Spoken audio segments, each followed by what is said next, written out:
just starting with feedback on the class. Let's start online. Thoughts, feelings, feedback, just on what you guys experienced, what was it like, and then we'll move into the studio.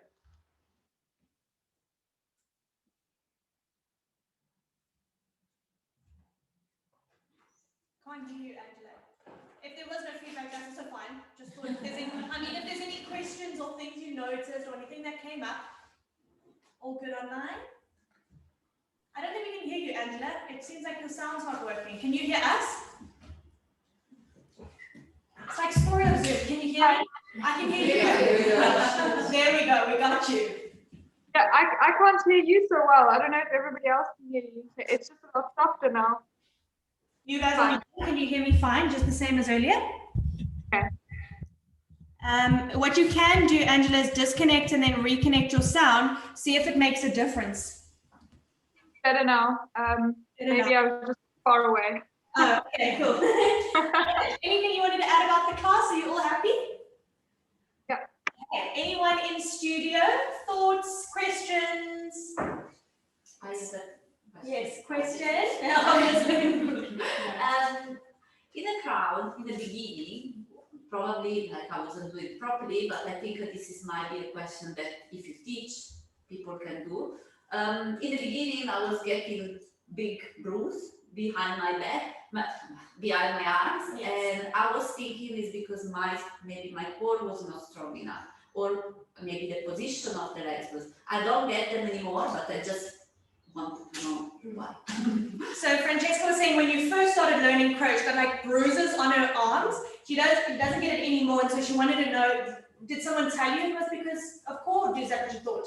I'm in a group on Facebook, and a lot of people getting this, and a lot of people speak about, and a lot of people say, oh, the position of the legs or the core is not strong enough. Okay. So she was saying, someone said to her, when you do your crow pose, then she was getting bruises on the backs of on her arms, and someone said it's either the knee placement or it's because of lack of core.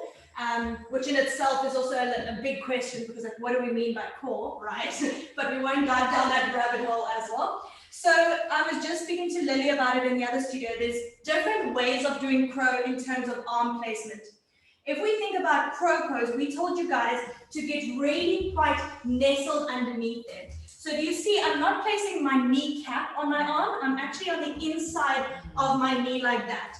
So that when I lean forward, I'm trying to choose the best angle that suits everyone. When I lean forward, you see my knees are pointing out to the side, and almost this area here is on the back of my knees. There's a larger surface area between my legs and my arms. What that does is, as I lean forward, it creates a nice little shelf for it. Okay. Either way, we are putting weight of the knees on the arms. Of course, if I push and really round and get my core involved, and I kind of get this action, that does play a role in it.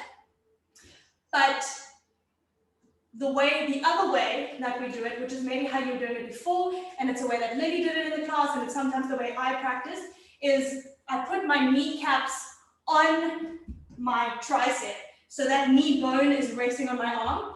And in the beginning, it does feel a little bit sore, and I feel after the years, it just gets desensitized. And that one's a harder variation if you're working to lift one leg off. All right. So how it looks is it's kind of like that. Do you see the difference? That's the one. That's the other. Okay. So knee placement, definitely. There is a little bit, it's more like we really want a spinal flexion position. We do a lot of rounding and pushing, which should help to make the pose nice and strong to lift. But it does come down to you are still feeling the knees on the arms. So if you're not used to it, it's going to feel a bit sensitive. So I feel it's something that goes away with time. And it's also trying the other variation where you've got almost the inside of the knees on the arms. It's not as bony. Okay. The one we did today. We'll do it again and then have a look and see when we feel it. How did it feel today? Good. It's just okay, because usually while I'm doing it, I'm like. Do you want to come and do it on our mat if you don't mind? Just to show us, because we're all going to learn, everyone's going to have a chance to do it. So let's have a look at Francesca. So usually, like what I'm doing, because when you go down, and usually like they tell us to round the spine, yes, and to push your back and go into chakra. So I don't see how I can do that with the legs. Usually what I'm doing is this. Yeah, so you see And knees on triceps because you want to jump back to chaturanga. Then you need your knees there. And you go like this. Yes. But I mean, I don't know how You can't do it like this. You can't jump back. No. So if your intention is to eventually jump back, I need to have my knees on my triceps so that I can shoot them back. It's actually, I mean, it's not impossible, but it feels a lot heavier. It feels really hard because I'm more compact and I'm more rounded. When my knees are on the triceps like yours, you're up and then you shoot the legs back, you're a little bit higher from the ground. So for you, if that's what you're working on your practice, jumping back from chaturanga, from crow to chaturanga, then the way you're doing it is fine. But your knees are on your triceps, so it will feel a little bit sensitive. But it doesn't mean any of the other two questions, like other two answers. Like it doesn't mean your core is not strong, or that it doesn't mean the position of the legs is wrong. Not necessarily, because your knees are on your arms. Unless, if you want to engage your core and you want to lift your knees, it would mean you would need to be in a, have you seen those guys who do calisthenics and in yoga actually, where they're in a crow shape and they lift up to handstand?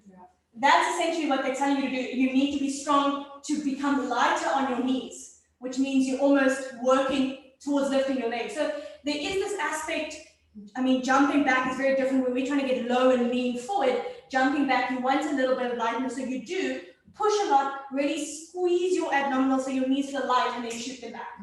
So it's two different things. Okay. So I would say if you're happy doing this variation and your knees are there, then that's fine for you. Just know there's a difference. The way we did it today is a little easier to teach students into it. But it's a variety of different things. How you did it now was fine. Okay. Yeah, it was good. Jumping back's fine. Any questions about jumping back, handstand? So jumping a few steps ahead. Yeah. Cool. So no question, really an observation. It was my first time trying, and Yes. first time I actually felt safe. In the First time you felt safe? Yeah. Cool. So thanks for creating an Yay! environment. Why do you think you felt safe? Do you think it was like it was taught or it was slow? Maybe your body felt prepared. What do you think it was? I think it was a lot of instruction. The question for sure as well. And I think it's just the fact that we spent some time together already, so I just felt like there's a lot of familiarity around here. Yeah. I follow my studies, not But the way you instructed it, I've never seen like an episode that she did. So what Ella was saying is it's the first time that she felt safe enough to try it because there's a lot of instruction. So we're actually teaching the pose, right? We didn't say, okay, you can choose. If I had said to you, cool, you can take crow. If you can't do crow, then just stay in Dandasana. How many of us would have just done let me just stay here. We actually, the reason why we do peak posing is so that our body is prepared. The cushion helps a great deal, like we said, for fear. And to actually teach them and go, okay, this is where your hands go. This is where your knees go. Okay, spread your fingers wide. Now look forward. Now lean forward. Create a shape. There's like 10 steps there. And sometimes by skipping the steps and jumping to the end, we don't learn how to get there. And some of us might have learned just by observation and maybe like just luck, or maybe we grasp it really quickly. But a lot of students actually need to, we need to know the step by step. Can we learn it step by step? And we weaved in a lot of that, like the chaturanga, create forward, create a little shelf, look forward is a massive thing that they don't say in studios. I almost think the key for arm balance is looking forward, leaning forward. Same with handstand. Hand position, because for months and months, do this and now she can move into pro, and I was like, all the time, try, and I will never, but nobody ever told me ways I could do it with my hands, and at some point I got frustrated. I just went into YouTube and watched a how-to video, and it was instant from 1 second to another. I was able to do it just because something was explained properly to me. Yeah. So Lily says the arm placement was big. I'm just going to paraphrase to make sure everyone online here. So I'm repeating your question. So the arm placement was something big for her because as some of us, we try to keep our arms too close to us. And when our arms are too close, if I'm there, I get stuck, right? I need to give myself space to lean, all right? It's like we said, a lever. The more I lean forward, the lighter I come on my feet. And it's scary because our face comes closer to the floor. So having the bolster there is kind of just go, okay, if I fall, it's going to be soft, all right? So instead of having my hands closed, and we see this with students all the time, you need to have your arms a little bit further away from you. And I even look further than my hands because look how much, I'll do it 2 ways. Look how much I move forward. In fact, everyone, instead of doing the funny side, everyone just watch the screen because it'll, hey, you guys on the middle of the screen. It'll be easier for you guys to see it there in terms of me moving and doing 8 crows, all right? So look how much forward I move. This is where my feet are. Do you see how much more forward I move? Yeah. Okay? So I've done quite a bit of forward and back movement. If I'm close here, I can't, and often students look down. I need to. You definitely have to Then it's such a small thing, but I wasn't taught that. I kept looking down and thinking, I can't go anywhere. So you want to look where you want to go. Okay, look forward, lean forward was kind of our trick for the day. Okay. All right, any questions about the class? We're doing arm balances next week, so we're actually going to play and explore, watch, observe, and we're going to do this class again. Okay, happy. Any questions about the work that we covered last week, being our standing poses, did a little bit of balancing and a little bit of twisting? Nothing came up in the week. All right. So what we're going to do now,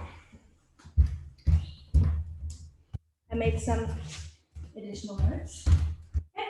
What we're going to do now is we are going to split ourselves up into group A. B is online in group C. Don't worry, laptop, I'm going to spin you guys so you'll watch everyone in the studio. And I just want you to make the screen big. I'm going to, instead of just going through the poses one by one, we're going to go through as a recap about 6 or 7 of the poses we did last week. And those who are not practicing it, you're going to observe, and I'm going to give the cues and recap some of the alignment things. All right. So the little flow we're going to work through, I'm going to cue you guys. We'll see, we might do it one side or 2, depending how the timing goes. But our little flow is going to be standing, okay? We're going to do chair pose. I'm going to give you an arm variation in chair pose between each group, just to see different ways in which we can do it. Whatever. All right, we're going to step 1 foot far back to the end of the mat. Drop the knee down, just get knee above ankle. So we'll do our low lunge. Then we'll rise up, high crescent lunge, okay? Remember, feet nice and wide, bend into the knee, straight active back leg, arms up in line with the ears, okay? Then we'll go down into pyramid, so we'll release the hands. We'll just do the long pyramid with the heel lifted variation. Get a bit of a straight leg. This is your chance to feel, am I gonna have my fingers down? Maybe what does it feel like to have my hands on my shin? Feel that squaring of the hips, all right? Then we'll bend that knee again, come up into warrior 2. You'll check your stance. I'll cue everyone when we get there. Nice strong bend in the knee. Okay, we'll do extended side angle. All right, come back up, triangle. Okay, then we're going to rebend into that knee and then prepare for half moon. Back foot comes in, hand under the shoulder will come here, and then we'll step and we'll just end in a prasarita, probably this variation. Okay, and that's the little flow we're going to do. So we're going to use it as a means to give, because there'll be 5 of us, can give little individual cues. You guys can make notes of the things that you maybe need to work on, or just not work on, just notice or observe in your own body and the shape. And then also get the opportunity to watch others. If I say, okay, Inka, bend your knee, then watch Inka, notice how the shape changes when she bends her knee. Because as the course goes on, you guys will also start to observe students and notice what cues do students need when I teach. It's going to be fun. You guys are going to play a teacher role. So let's spin you guys and see how this looks for those online. Okay, let's see who I can see. So you're going to have to move your mat slightly.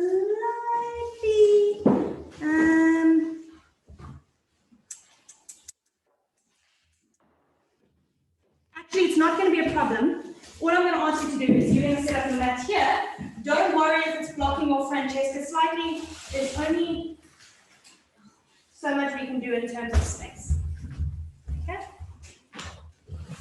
I'm trying to get them head on so we can see. Does that make sense? Yeah, so you'll just move up slightly and then you'll just squeeze in above between Francesca and so I'll move your mat back slightly and then set yours in line, and then all you're going to do is just make your side doors parallel. I know it's a little bit of fidgeting, but it's going to help because you guys can also go watch this back and see yourself there. Okay, so make you big.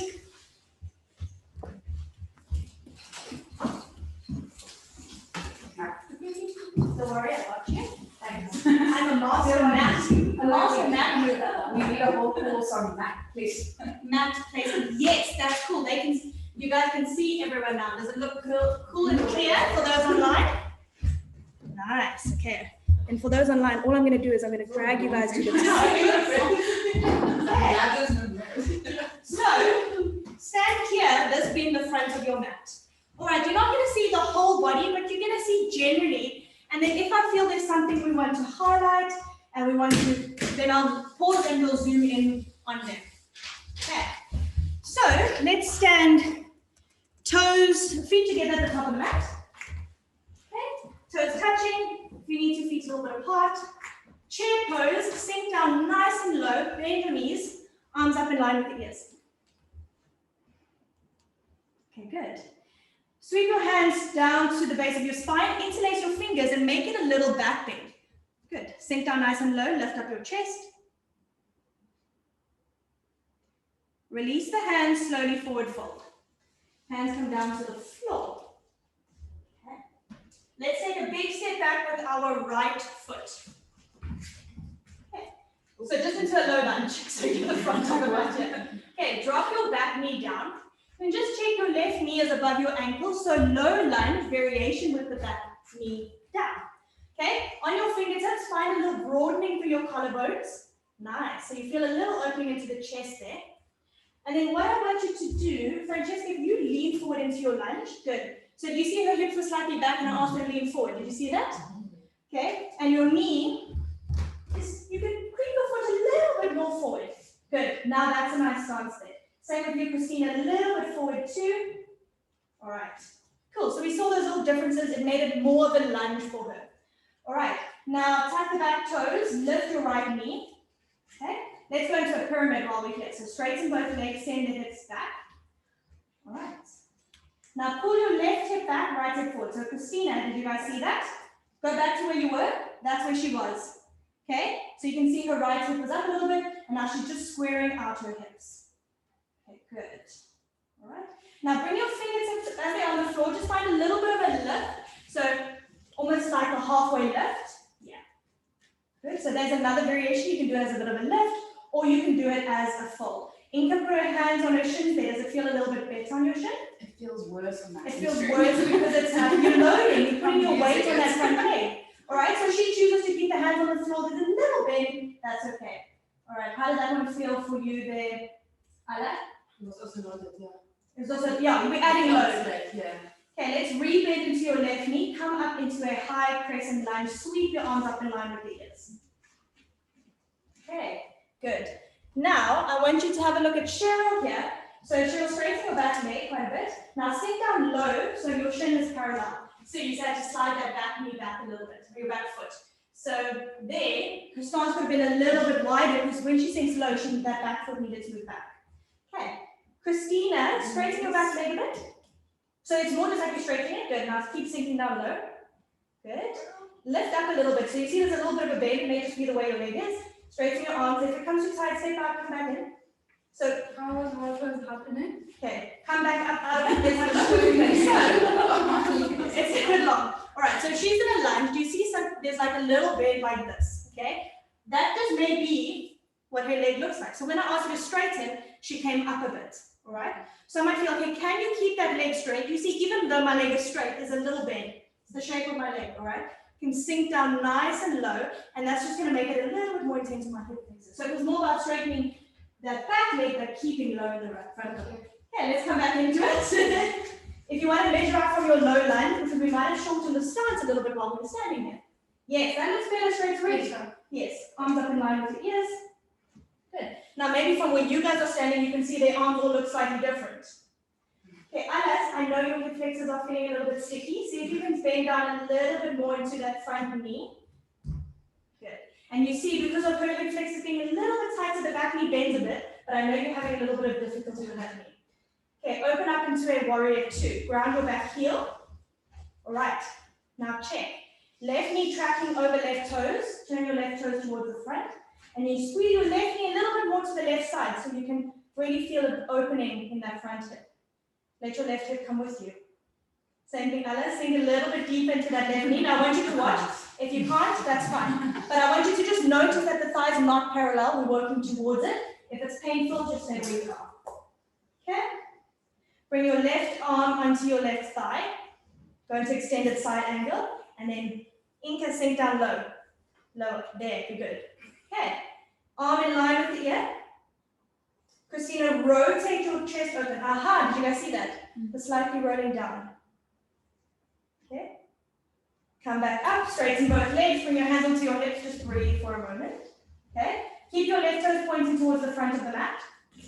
Back foot is parallel to the edge of the mat. Both legs are straight, moving into triangle. Okay. Now I always said a hip jiggle or bump your hips back. So all it is just bumping your right hip up, arms straight out. Reach forward with your left hand, and then place your left hand down, right arm up and open. Good. So you can either bring your hands into your shin or to the inner thigh. Not your inner thigh, sorry, your shin. Good. Okay. Now let your right hip come with you. Christina, Ala, Francesca, Inca, and Cheryl. Okay, rise back up. So they also straight, you guys are also, we're so programmed, all right? Did you guys online notice that everyone, maybe you can't see it as much from this angle, everyone's hip was pulling back. Okay, so I'm gonna ask them to over-exaggerate it now so that they can feel it. Bring your hand up to your hip. It feels funny, right? But I want you to feel it because we're just going with the body work. So with your hands into your hips, I'm gonna do it this way so that they can see. Okay?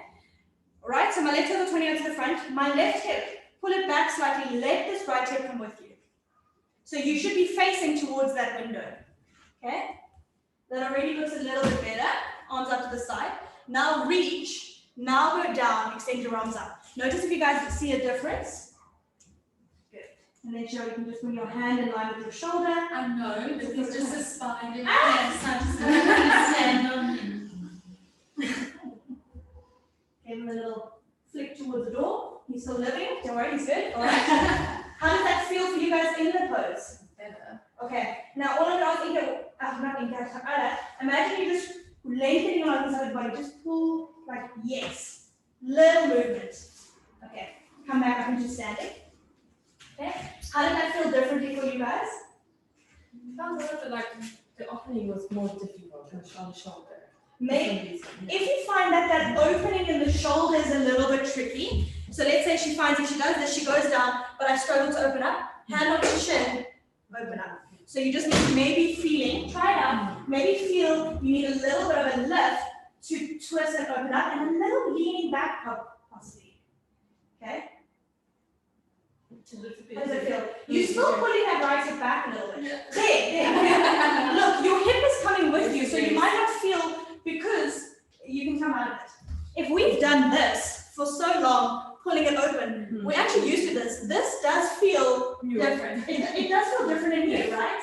But I just want you to see how you got a little bit more opening. Most of you felt a little bit more, not felt, I don't know what you felt like. You looked a little bit more open and maybe you felt it differently in the hamstrings, which we wanted. Okay. What is this? Because that is like evening on the ankle and In the back leg. yeah. I mean, in your ankle, Like I do have had ankle issues. It's not painful. It's just it feels like a tendon or a ligament that's just not stiff.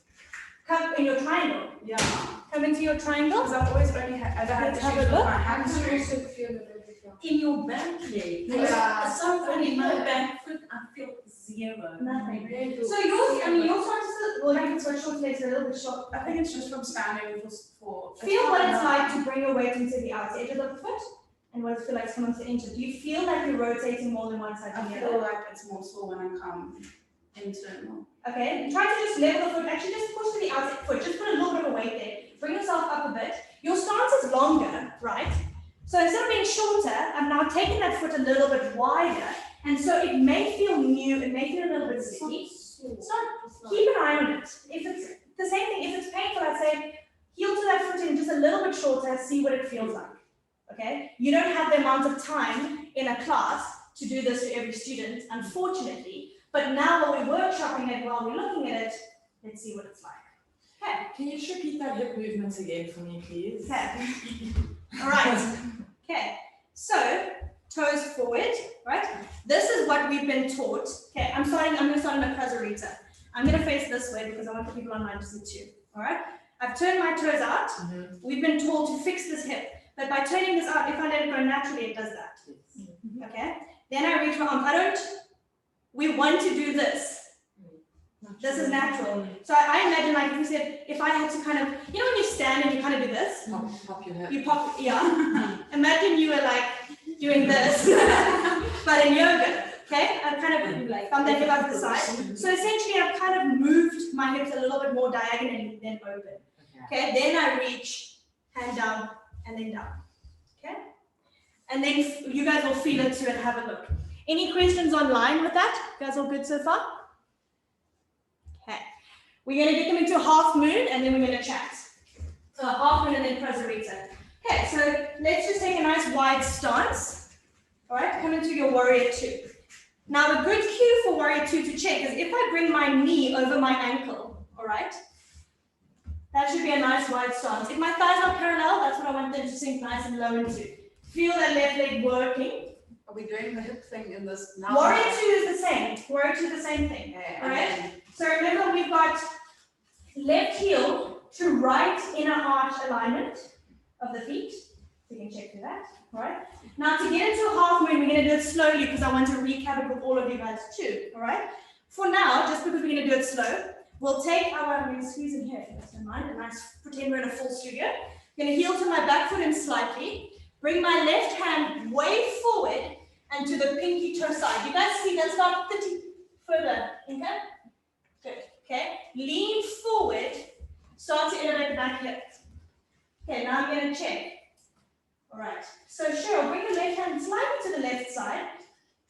Behind you. Your left hand, the bottom hand. Good. Yes. So you can lean back side. I know it's a bit tricky for the balance. Christina, flex your right foot. Okay, what did I Same have to do? Inca. Hold my left, Bring okay, it now. up. Okay, good. And then step back. All right. You can step out of it. I'll show them now as well. So what we saw, only what Cheryl did, I don't know if you guys saw, she had her hand further enough away from her, but it wasn't out to the side. It was a bit, but not a lot. So let's say it's here. You see when it's there, your chest was pretty open, it wasn't bad, but as soon as I bring my hand out, I got a little bit more space to lean back and open out. That already looks a little bit better. Should the back leg be parallel to the floor or as high as you can go? Because So she's you- a lot higher. She is, it's fine. Depends what you're doing it for. You can come out of it, Cheryl, unless you're happy, then you can sit. So it's almost like my hand is about 30 centimeters forward and 10 out to the side. That's different according to your dimensions, but I want to show you that it's not just like one hand in front. It's quite a long way in front. So back leg, I mean, why not take it higher? We can get there, yeah. If there's a specific reason why you wanted it to be in line, which I can't think of one specifically, generally we're doing this for the balance, the hamstring, and a little bit of adductor inner thigh stretch on the side. And so by coming into it, if mine stops there, that's fine. If I can bring it a little higher, it's just working a bit more. So I think it's fine. If the students started doing funny things, like to really get it high, or sometimes more into like a standing splitsy kind of thing, then I would check, okay, is their body still in the shape where I'm open up to the side, hand in front of shoulder? So you'll need to look at it in context of the entire shape. But if you were like Cheryl was and the legs a bit higher than hip, it's fine. And the shape of that hip, are you opening it, like are your toes facing the mat down or are they facing? So remember we said, because now you guys have done your anatomy, so now we can do it. Well, now we can talk about it more. Okay, we spoke about hip abduction, right? Now, if I turn my toes to the front, what am I doing in this hip? Okay, cool, we're all with it. Externally rotated, what's happening in this back hip? Abduction. It's still abducted, I haven't changed it, all right? And my toes are pointing towards the wall. So I'm not changing anything in my hips, I'm just tipping myself sideways. Okay, I am bringing a little bit of hip flexion in here because I am bending down. But this hip is still abducting, sorry, balance. So toes are pointing to the wall. Okay. Some people may not be able to get to that full thing. Remember we spoke about it being a range, okay? And that's fine, but that's where we are flexing the foot, toes pointing away from you. Okay, let's come just into a straddle, all right? So let's enter it from a low lunge. Just so let's start introducing, maybe for you guys, I'll spice it up in terms of transitions so we can see different ways. Okay, so they've checked in, they're in a low lunge, their front knees over their ankle, they're on their fingertips, that's got a little bit of an opening or broadening into the collarbones. Christina, left foot a little bit more forward. Teeny bit, yeah, good, okay? Now, we're going to move over towards our right side, toes and heels in line, feet parallel. Okay, now just bring your hands under the shoulders, take a nice little lift into the spine. Okay, now you guys can watch me from the side. So bring your weight forward slightly into the toes, so don't sink all your weight back into the heels. Now bend into your elbows, fold forward, walk your hands in line with your heels, so create a little box shape underneath the body, so your hands will stay shoulder width apart. Okay, so you can take them further back, right?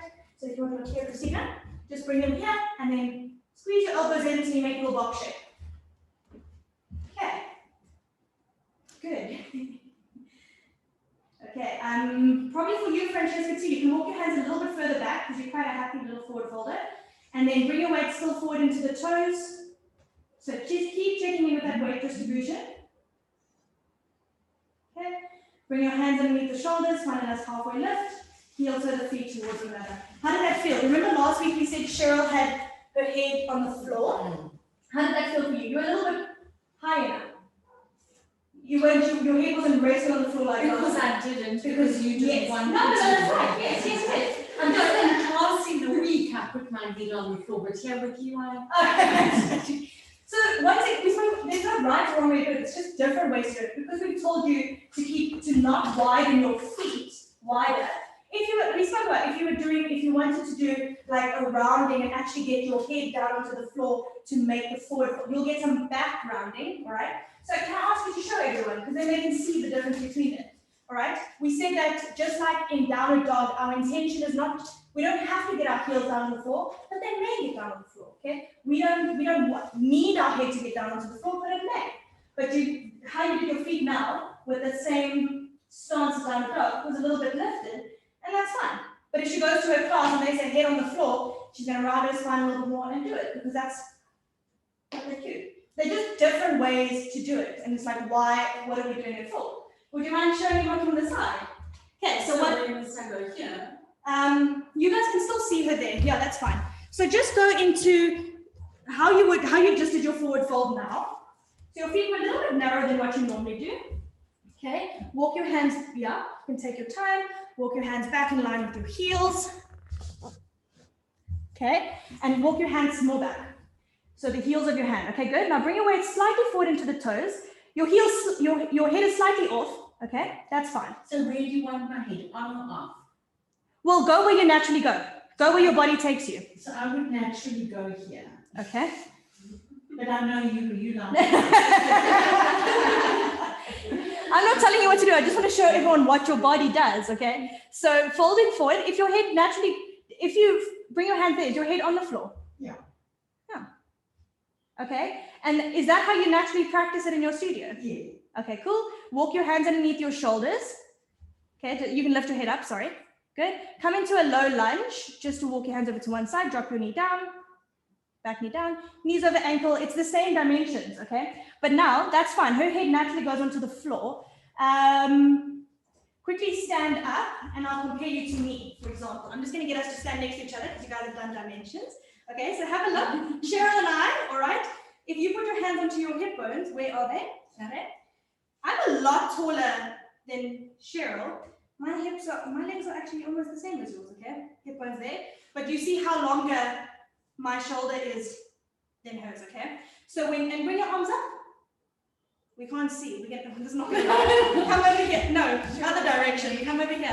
Centimeters shorter than your fingers. Okay. Maybe 5.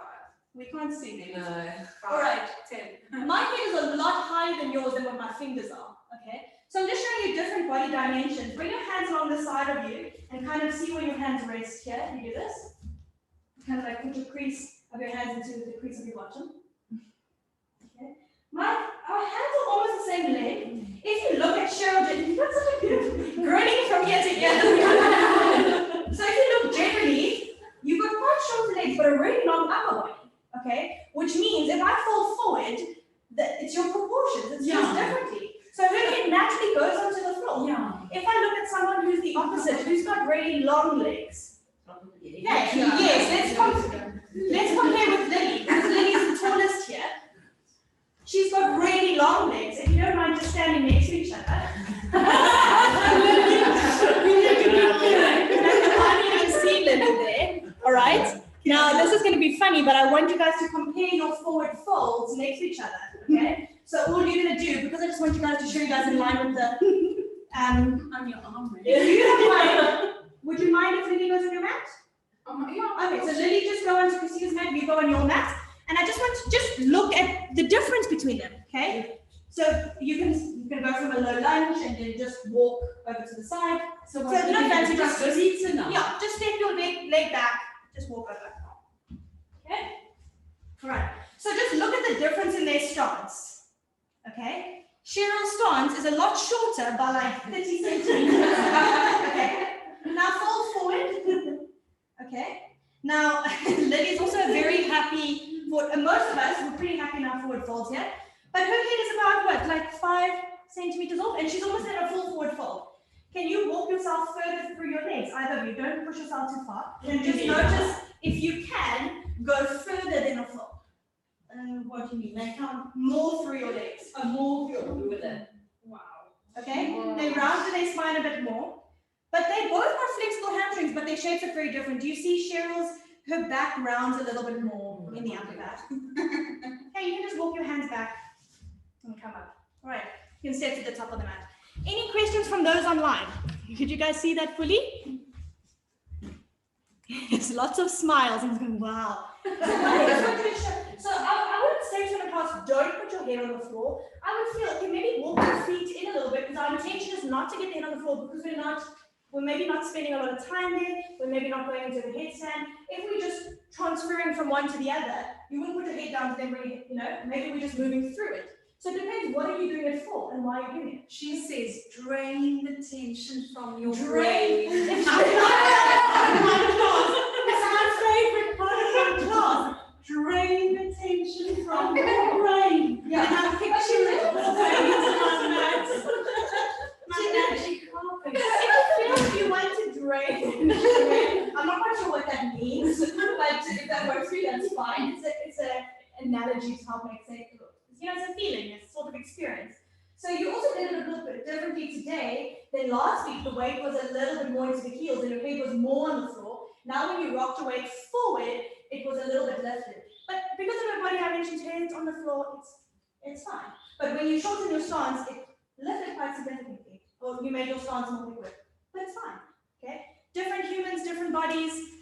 Your body is different every moment. It's different every moment too.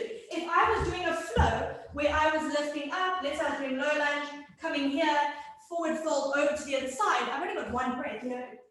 See how it works in your class as such. If you find your students are here, let's say I've done my lunge, and I come forward, and then they go forward fold and they do this, I can also get my head on the floor, my feet are wide, but that means that now when I come into my lunge, I'm semi-working towards a splits pose. So in terms of transitioning, we keep the feet the same for that. If I was working to inversions or handstands, different story. Thank you. Any questions from this group that you guys had? Any questions online? You guys happy? Any questions here? Okay, I'm gonna swivel my laptop to the other side of, oh no, we're not. We're doing group B who's online. So you guys can just gather around and we'll have a look at everyone in the studio. Okay, so people online, you guys can just grab or hop on your mat. You guys will feel free to hop around so you can see. Okay. This is even more intimidating than myself. I'm just saying. Oh, they are. Feels weird. No one see like. Just they were watching you. Okay, so you guys have to be super quiet in the studio so they can hear. So just come to stand at the top of your mat. I see you've moved the camera a little bit, Veronica. Did you bring it a little closer? Would you mind sliding it a little inky away just so I can see you? No, so it's actually further away from you just because I lost your upper body a bit. I've lost you. Okay, Veronica's frozen in space and time. Oh, there you go. Okay, we've got you. So yes, we've got you back now. Just slide your camera a bit further away from you. Your laptop. And then turn it down slightly. It's a little bit of a fiddle, a little bit more, a little bit more. I just want to see your mat at the edge of the screen, teeny bit more. I still need it down more. I just need to see your feet. Sorry. It's you guys are grateful you don't fiddle with this. That's better, much better. Okay. So Lorato, face the short edge of your mat because we're going to step back.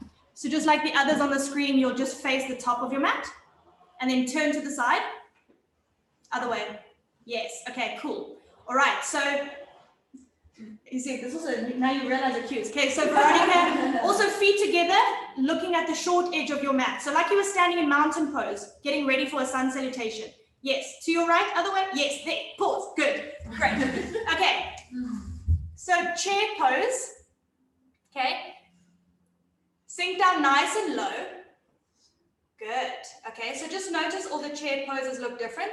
And then Veronica, sweep your arms in line with your ears, palms facing towards one another. Good.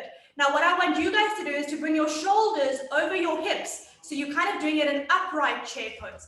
So it's more like my spine is straight, okay? But you're still sinking down, okay? You just see different types of chair poses.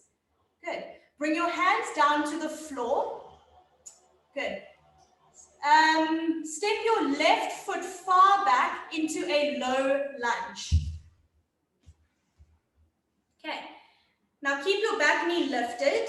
Check that your front knee is over your ankle. So Lorato, you can move that foot a little bit further forward. You guys can see it's not directly underneath the ankle. Okay, good. Now straighten that back knee. Get a nice lift into the collarbone. So just opening into the chest. Good. And then Angela, draw that heel back down away from you. Yes, that's fine. Okay, good. All right, and now straighten your front leg into a pyramid pose. Keep your back heel lifted. Fingertips can stay on the floor or hands on the shin, feel it out. Good. Back heel is lifted. So see if you can, Veronica, spin your back heel up. So you see it's just kind of rotating a little bit inwards. Good. Okay, I'll show you guys this now. Guys, your heel down. I can't see in the black pants. No, your heel is up. Okay, good. All right. Now bend into your front knee.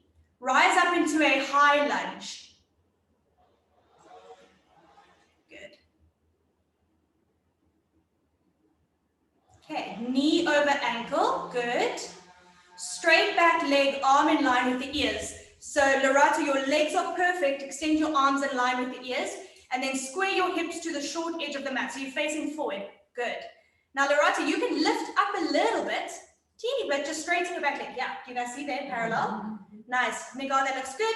And then all you're going to do is just square your hips to the front. So rotate your right hip. Yes, there. Tiny little movement. But you see you move more towards square. Okay, good. All right, now what you guys can do is just bring your hands down, step to the top of the mat, and you guys can move to your screen. I'm going to do the other poses. I just want to show something that I saw in Veronica. So Veronica, actually, if you don't mind staying on your mat. Cool. All right, so Veronica, is balance a little bit tricky? sometimes between the transitions, okay? Oh, I think you're on mute. You can unmute yourself and just chat from your mat. Hold on, let's see. Yo, this mat is a bit thick and it's wobbly.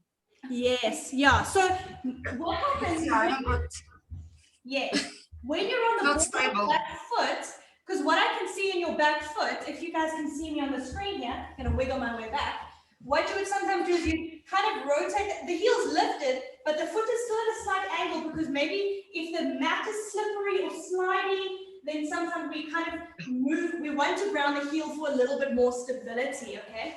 Maybe I want to see if you just step behind your mat onto the wooden floors. We're just gonna do high lunge just to show how different it feels. I don't know if your floors are very slippery, but you'll just step, so 1 foot far back into a high lunge. Good, all right. Now bend that front knee parallel, so bend more. Now the knee's going over the ankle, so just walk your foot a little bit further forward. Okay, so you kind of have to come out, slide your foot forward. Okay, little bit more, wider stance. Good. It's a little bit of a wiggle, so take it slowly. Now your back heel, spin your back heel up so it's pointing up towards the ceiling. And then you want to get your hips facing towards the front of you. You guys already see that looks different? Mm-hmm. Now arms up in line with the ears if you feel like it's fine for the balance. Okay, now lean your upper body slightly backwards so it's over your hips. Yes. Now sink down a little bit lower. Teeny bit. Yes. Good. And then rising back up to standing. And then just release. How did that feel? Felt good. It's hard work. It's hard work. So all I was showing you, Veronica, is like if you feel that, so if you look at my foot there, it's kind of tiny what you're looking at. But when I drop that back heel down a little bit, you see it automatically brings my hip out like we spoke about. So that heel is really lifted and I'm on my toes. And then this happens. Okay. Then I asked you to bend that knee so that your knee is over your ankle and then arms up. You were a little bit there, so I just asked you to lean back. Okay. And it maybe felt a little bit more on the front hip and the back. Okay. But just know that for a lot of students, balance is super tricky in this pose. Balancing on your back foot is tricky. So some students will ground the back heel for a bit of stability and then just know that their hips won't square to the front. Okay, another option in terms of your practice is instead of my feet running on train tracks, I might bring my feet a little bit wider. So instead of my feet this much apart, I'm bringing them about this much apart. And I've got a bigger base of support. Do you want to try it with your feet slightly wider, not in terms of length, so not the distance between your left foot and the right foot, but more distance in terms of when you're in your lunge, your left foot moves to the left, your right foot moves to the right. You want to try that? You can swap legs. I think swap legs, yeah. Okay. All right. Now, once again, you got to walk that right foot quite a bit more forward, almost a whole step forward. And that must be up, eh? Yes. So take your right foot, keep wiggling it a bit more forward. Good. Little bit more. Slow and steady is fine. We want to keep the balance. So good. Now sink down nice and low into that right knee. Okay, already we're working closer towards parapet. Yes, that's fine there. Now see if you can straighten the back leg a little bit. I know it's quite strong. Yes. Good. Now either you can bring your hands in line with your ears. Good. How does that balance feel? It looks good. Very good. Yeah, so balance maybe feels fine on this side. I can't quite see the feet exactly, but your hips are pretty squared towards the front. Your back heel is up towards the ceiling. There, it came clear a bit. Okay, and you can slowly come out of it. Good. You may even feel that balance on one side is different to the balance on the other side. The other side. Yeah, you can take it. Always like that. Sorry, we made you hold that one for really long. But you guys, if you guys could see that, could you see? Okay, we need it longer, and we work towards it. Okay, let's quickly finish off the sequence for you guys, if you don't mind. So you guys can just come into a high lunge. If you want to watch them for their high lunge, Veronica, watch them now. I think so. Okay. Okay, so high lunge, arms in line with the ears. Lorata, walk your right foot a little bit further forward. Tiny bit, knee over ankle. Good, and I know Nagai, you're working with a bit of limited space. Okay, sink down nice and low into that front knee. Good. Right, open up into a warrior two. Ground your back heel. So Nagai, if you want to swap legs to face us, you can, but everyone else will be facing towards me. Okay, good. Stay nice and low into your right knee. Everyone can, your front knee. Everyone can sink a little bit lower. Veronica, you'll probably make your stance wider again. So if you lean forward, same with you as well, Lorato, your foot can go like a teeny bit forward, and maybe even Nagai too. By widening your stance, so you creep your left foot further away from you. Good, now you see they can sink low. I know that leg is burning. Okay, good. Now check shoulders over your hips. Good. Bring your front elbow onto your thigh. Move into an extended side angle. Okay? Right, Nagai, lean nice and low into your front knee. So bend a little bit. Now rotate your chest open. Good. All right. Now keep pushing that bottom elbow into the thigh. Yes. So you got to lift into the chest there. Nice. Okay. Just come out of it. So just straighten both legs. Come up to standing once again. If you guys can't see the screen, come in a little bit longer. Sorry, Lorata, these are long holds, but it's going to make us strong. All right, so just for everyone, have a look at this top shoulder. So when I bend, okay, this bottom arm, you feel sometimes there's a little bit of dumping down into there. Push into that elbow, create length on the side. I like to have my bottom arm up. It just keeps my chest nice and open, all right? Remember we said arm goes in line with the ear, or if we sweep that arm forward, and rotate up, pinky fingers down, all right? So we want that arm in line with the ear. So do you guys see, I'm not quite in the right angle from my laptop, but you should see a straight line from my heel all the way down to my top fingertips. Okay, side, angle, pose. That's where it gets its name from. Okay, so what you can do, Lorato, is arm in line with the ear, yes. Okay, you've got quite nice flexible shoulders, so arm in line with the ear, turn your pinky finger down. So reach it in line, good. And then rotate, relax your shoulders down away from your ears. Push that bottom elbow, so just for Lorato now. Then rotate your chest open. Okay, everyone come out. We're just going to work with Lorato quickly. So Lorato, move over to the other side. Let's give this side a rest. So come up to standing. Angela, yours looks good. You can maybe sink a little bit low into the thigh, but teeny bit. So Lorato, let's get the other leg in front. So side angle, bend into your left knee. Okay, so it's better to just watch one person at a time. Okay, warrior two. So arms in line with your ears. Oh, yes, in line with your shoulders. Good. Now bring your left elbow, yes. Okay. Sweep your right arm forward, up and over, in line with your ear. Yes, okay. Now you're quite opening up into the side. That's fine. Just reach your right arm towards your head. Yes, good. And now your upper body's leaning quite back. So just bring your upper body a teeny bit forward. So towards me.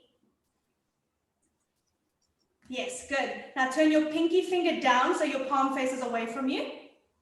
Yes, good. And then all you're going to do is just push into your left elbow so that your left shoulder moves a little bit away from your ear. Good. And then you can maybe sink into it. All right. Good. Okay, so come out of it a little bit. You can come and watch on the screen here so I can show you just the things we were tweaking there a little bit. So if you want to move to the camera, Lorato, I'll show you. So when Lorato comes into it, there's like a little leaning back like this. It makes it like a little back bend, right? So you kind of get a little arch into your spine. If you look from the side, it kind of looks a little bit back bendy, which is fine. But then sometimes when we're just looking now particularly at the shape. If that was particularly because her body goes there because of the flexibility in the spine, that's fine. So what we just did there is we put the arm onto the hand onto the knee, and then shoulder was a little bit up to the ear, so you just lift. And then when you move back there, all I asked you to was to just do this. And then you had the arm up here, it's just in line with the ear. So it was small little tweaks, and then you can lean into it. And if you want to watch the video back, you'll see that last little snippet looked quite good. How did it feel? Feel fine? Oh, no sound. There we go. That was awesome. Felt awesome. Okay, good. A bit tiring though. I know. So sometimes our body goes naturally to the path of least resistance, okay? Our body goes to where it feels good and nice, right? So if you like maybe a little bit more flexible in the shoulders, it feels nice to go there into the back. But so we're working a lot into the legs, and then we're working strength into the body too. So even if I release this hand, it's there. Okay, triangle and then half moon for you guys, and then our last group. It's taking a little bit long, but good revision. Okay, so nice wide stance.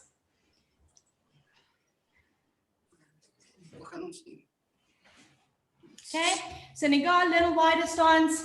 Find yourself into a warrior two. Actually, it's probably the socks that are a bit slippery. So start in a warrior two. Bend nice and deep into that right knee. Good, Angela, that is fine. Lorato, step your left foot forward. So wider stance. If your knee's going over your ankle when you make your leg parallel, make your wide stance. Same Nigar as well. If you sink a bit deeper into your front leg, yes, good. And then bring your upper body so your shoulders slightly back so they're still over your hips. So more like reaching towards your left hand, right hand. That was a little bit of a tricky cue. So it's more like doing this. Yes, yes, it is. Good. Better. All right. And then strong active fingers. Don't forget about the hands. Okay. Straighten your front leg. Hands onto your hips. All right. Bump that back hip. Yes. Good, Nigar. Good. All right. Yes. So it will help you to keep your hands on your hips. They're good. But Lorato, your hips look fine there. Arms straight out. Reach forward over your front leg. Okay. Bring your hand down onto your shin or onto the floor. Opposite hand up towards the ceiling. Okay. Your stance looks really wide now, Veronica, but you do look pretty happy, so that's fine. All right. Angela, take note of that hip. Notice if you're squaring it, see if you can relax it a little bit more. Cool. So pull your right hip back and let that left hip come forward with you. Yes, that direction you're going in. Okay. Does it feel a little bit different? It's like fighting a battle. Nagar, that looks good. And the same thing, Lorato, you're just going to bring your top hand a little bit more towards me. So you almost have to lean back a little bit less. Okay, how do you guys think that looks? Okay. Little bend into your front knee. Heel toe your back leg in a little bit more. We're going to move into a half moon. Nagar, you're going to have to do a little bit of a shuffle. Okay. So look down. Bring your front hand forward and to the pinky toe side of your front foot. Don't use left and right. Straight. Okay, Lorato, more forward. Nigar, more forward. Yes, better, Lorato. Slowly gaze down. You can even bring your top hand onto your hip. So take your top hand onto your top hip. Good. Now rotate open. Yes. So Nigar, you'll rotate open and then move your hand last. Oh, yes. Don't worry, Veronica, we're going to move through it now. Okay, step back slowly. So step that foot back. Okay, so you can guys just step to standing and then have a look here. So this is something I want to show you guys in the studio too. What you can do from a warrior two, hand comes forward out to the left, little bit of weight forward. I'm going to keep this hand onto my hip, keep gazing down. Lift that leg up. Okay, keep gazing down. Flex that foot, that lifted leg, active leg, and then rotate. Keep looking down. Rotate, rotate. Okay, you can stay here, and then this is really nice and stable in terms of the shape. And then hand can stay here, or you can lift. Keep your gaze down. Don't feel the need to change the gaze at the last moment because we want that stability. Yes, Veronica, that looks great. Flex your back foot. Okay, bring your back foot slightly towards me. It's going a bit further backwards. Okay, now keep your gaze where it is. Maybe reach your arm up, your left arm. Okay, just in line with the ear, so a little bit more towards your foot. Other direction. A little bit more. Nice. Good, you can slowly step back. That also looks really good, Lorato. You could probably bring your hand a little bit further. Try not to move too quickly now, but a little bit more towards that blanket. You seem like you've got a bit of space there. Nice. Good, you can slowly step down. So, if you step down quickly, so what's interesting about Lorata, she's got really long legs, right? You guys see? Lorata's got really nice long legs. So when she brings her hand down, she's quite low to the floor, where some, depending on the length of their arm, are quite lifted. So for some students, it helps to have the hand on the block in order to get a little bit of length. Because maybe your arms are a bit short and your legs are really long, so you lower it down a bit more. How did that feel compared to last week, Lorata? So much better. So much better. Oh. Good. Yeah, last time I couldn't even balance it, so today it seems I could do it. Yeah, Even breaking if it's it not down. long. Yeah, breaking it down to it looked a lot more like sturdy and stable. Veronica, that looked great too. Same, Angela. How did it feel for you and Nika? Are you guys happy with that? They look good. Cool. So for most of us, it's just connecting back to that long stance. Okay, let's quickly run through the last group because we've got a whole lot of poses to still do. But I hope this is kind of like working the same little, maybe we're feeling a little bit more like revision-y. Okay, just bear with me.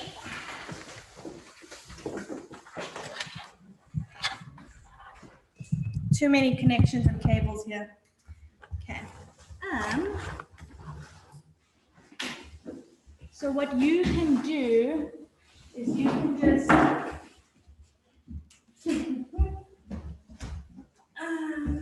just come set up here, kind of like between Akila and Seb. You'll be slightly off, but we'll catch you. Me? Yes, so you'll just put your mat kind of like there. Facing over the same direction. Yeah, same direction. Okay, and you know what? I'm actually going to ask you, would you mind if I move your mat? Sure. I'm actually going to move you here. Okay. Yeah, go ahead. Okay, you guys can see nicely to our students. They're quite tall, so I can't fit them in the screen. But that's all I can do. Okay, so standing at the top of the mat. Okay, so just to recap, the first group did the back bendy version of your chair pose. They did the variation where they were quite upright, so the knees would go a little bit over the toes. So we are going to do a nice low one. Okay, so we'll sink down into a chair pose. Let your fingertips touch the floor, stay as you are, and then extend your arms in line with your ears. Good, so they're really nice and low, which is kind of what we did today because we wanted to sink that down. Okay, nice straight arms, palms facing towards one another. Okay, do you see they kind of have a little natural arch into some of their spines?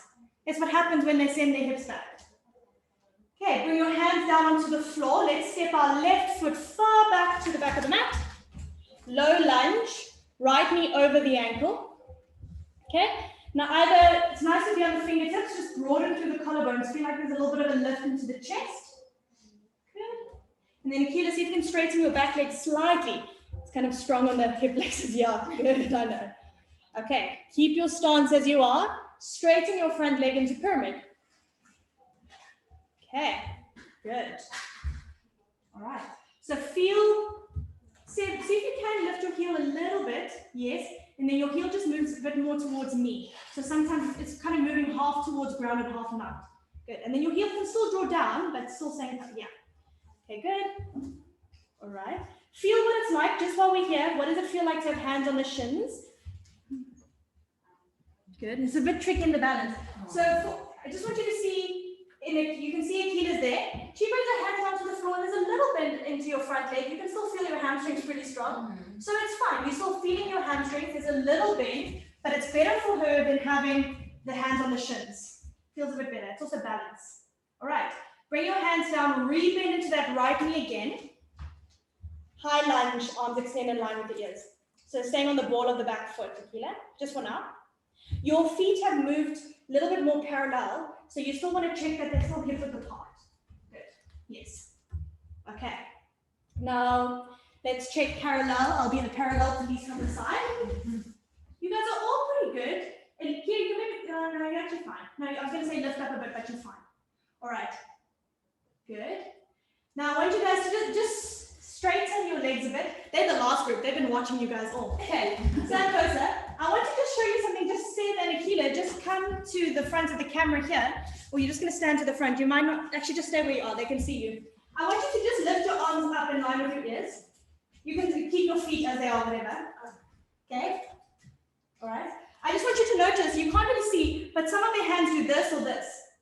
It's not a problem, I just want to show you it's something different. So when Seb lifts up her hand, she almost draws her thumbs towards her, and you almost did the opposite. Well, now that we're aware of it, right? So someone did this, and someone did that.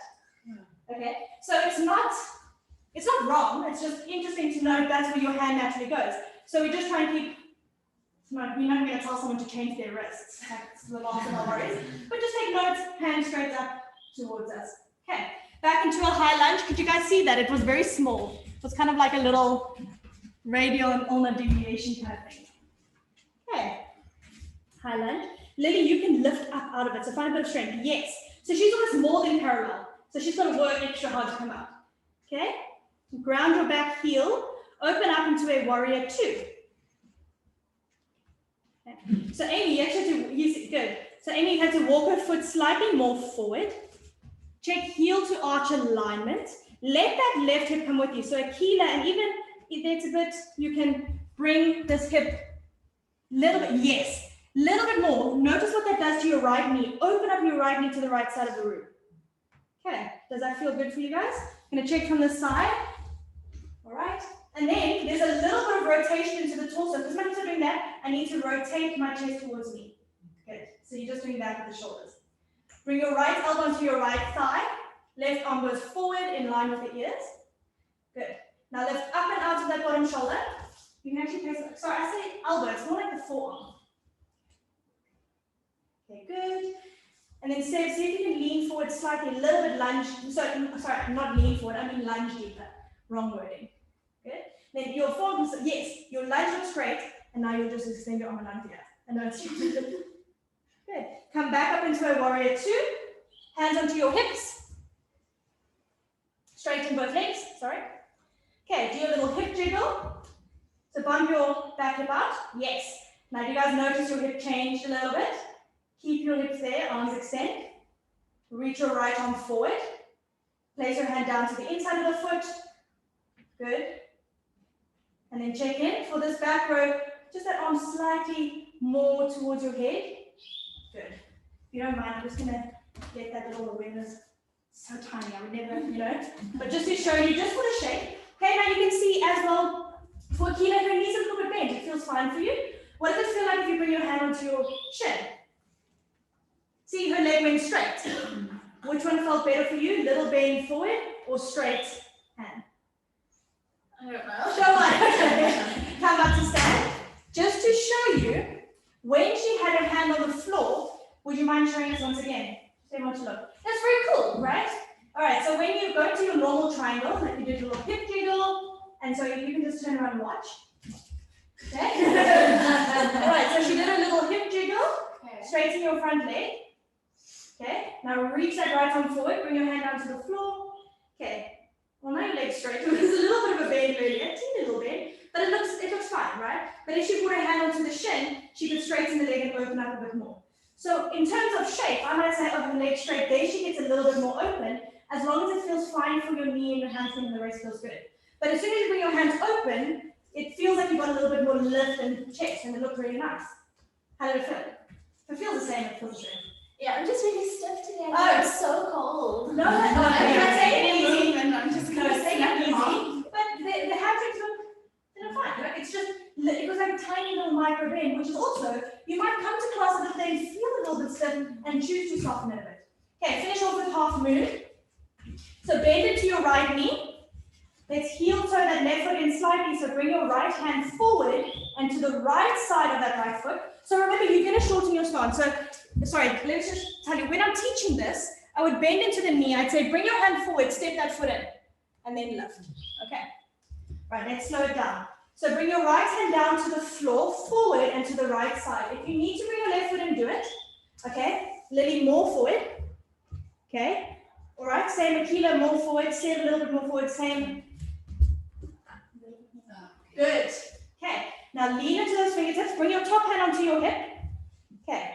Now straighten your bottom leg if you can. Active back leg. Rotate that left hip open. Rotate, open up the chest. Yeah, it's tricky with the balance. And then maybe extend that top arm up. Good. Okay, take a breath. Right, the rest of you guys can sit down, looks fine. I just want you to turn as well because I want you to show, just because you guys are on the back and it's easier for everyone to turn and face you. Just in terms of the balance, I noticed Seb preferred having her hand floating because it felt like the floor was too far. Yes. I don't know, that's what I assumed. So what Seb did, if you guys didn't see, she came here and then it was like, oh, it's easier for me to be here, but this is like now I've taken the support of the floor. This is really hard. So feel what it's like. And maybe also just on any day, if like you're feeling cold or you're feeling a bit stiffer, or maybe the balance is a bit wiggly, just bringing the block forward. And then it's kind of like we spoke about with Lorato. It's like it makes my arm a little bit longer, so I don't feel, watch how it changes my body. I don't feel I need to bend there. I can be up here. Okay. If you guys want to try it out, see how it feels like. If it's feeling a little bit too much on the hamstrings, you can give it a skip. Okay, so now you must bring your hand a little bit closer towards you so it's underneath the shoulder. Okay, so in between where you had it and where you good. Okay, how does that feel? Rotate your chest open. You can still gaze down at the floor, but keep your chest open. Much better in terms of stability. Right, so what we're going to work on with Seb is taking the block more towards the wall. Okay, so it's going to be slightly off your mat. Okay, so that you can lean back slightly and open up the chest. You can still gaze down at the floor. You don't have to look up. All right. Now, what you notice instead, the foot shifted slightly, which is maybe just a hip thing. Very brave to do it while balancing. Yeah. Did you guys just see how it looked different? Did you guys notice? Can you see it from there? Suddenly you got the balance felt better, a little bit sturdier. So we can see how the props help in terms of shape, stability, modifying for different bodies. No, just different variations. Okay. Any questions regarding the flow that we just did? I'm just moving you guys back. Just bear with me, too much things here. Okay, any questions online? Are you guys happy? Did you guys see everything? Was it all clear? Okay, was that fun? Yeah. We started to see. Yeah. Okay, I've got a couple of little things I just wanted to add to what we covered last week, and then we move on to the knee poses. Okay, so just like we saw, when we did chair pose, we've got different variations. We've got the back bend, sinking down nice and low. We've got upright body. We did the twisting. Okay, so there's lots of different things you can do there, lots of different variations for all the poses. Okay, remember when we said for triangle, all right? When we went into the little hip wiggle, we spoke about when you don't do the little hip wiggle, it turns it into more of a side bend, okay? Which is fine if I need to do, if I'm using the class on my obliques, okay? If I wanted to work on oblique strength, if I wanted to stretch out the side of the body, know that that variation is fine for that reason. Okay, it comes down to why we're doing certain things and the intention behind why we're teaching it. Okay, so you can say that they're just different variations, not always one right or wrong way, depends why we're doing it. Okay. All right, we spoke about that. We did half moon now, we spoke about really slowing it down. Hand is forward and to the side more than what we think sometimes. If you guys are ever uncertain and you're practicing at home, take a photo of yourself or put yourself up on Zoom, record your own session and watch yourself. So the hand is quite left with the little strokes. Yeah. So that I can rotate open and lean back.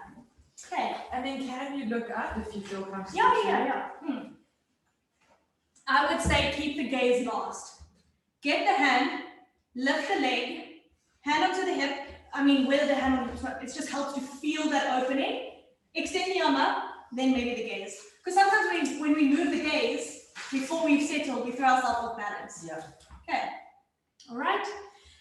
Last week we spoke about, I just wanted to show this because I think we kind of flew over it quite quickly in the class. Remember we spoke about half prayer? Yeah, I don't teach this a lot, it's not really done a lot because it's kind of a little bit niggly in terms of the arms. All right. So a variation is just to grab opposite elbows, pull the shoulder blades back, still get that lift into the chest. Okay, so this is just a couple of variations. All of the poses we did, especially when we said there's different things you can do in poses in terms of why. If I wanted to get maybe a stretch to the pecs, maybe an opening into the chest, maybe getting the arms back behind me into extension, then grabbing the opposite elbows has the same impact in terms of my shape as the arms, okay? Obviously that palms touching is a little bit more of a different sensation, it's more intense, but still gives me the same feeling. Right, just to recap, when we're in a lunge, we've done them in the classes. If I was in a high lunge, I can do side bends. Think back to our back bending class. I can do cactus. All right, I can interlace my fingers. All right, I can bring my arms up. I can interlace, doing our little mudra I did earlier. I can do eagle arms when I'm here. I can twist. I can do twist in an eagle arms. But just so there's, although we're looking at the shape of the pose, we're just going to build on lots of different variations we can do in them. Just like we did in chair, we can do that in high lunge too. Yeah, we can even do it in warrior too. All right, we'll chat a bit more about that as we go.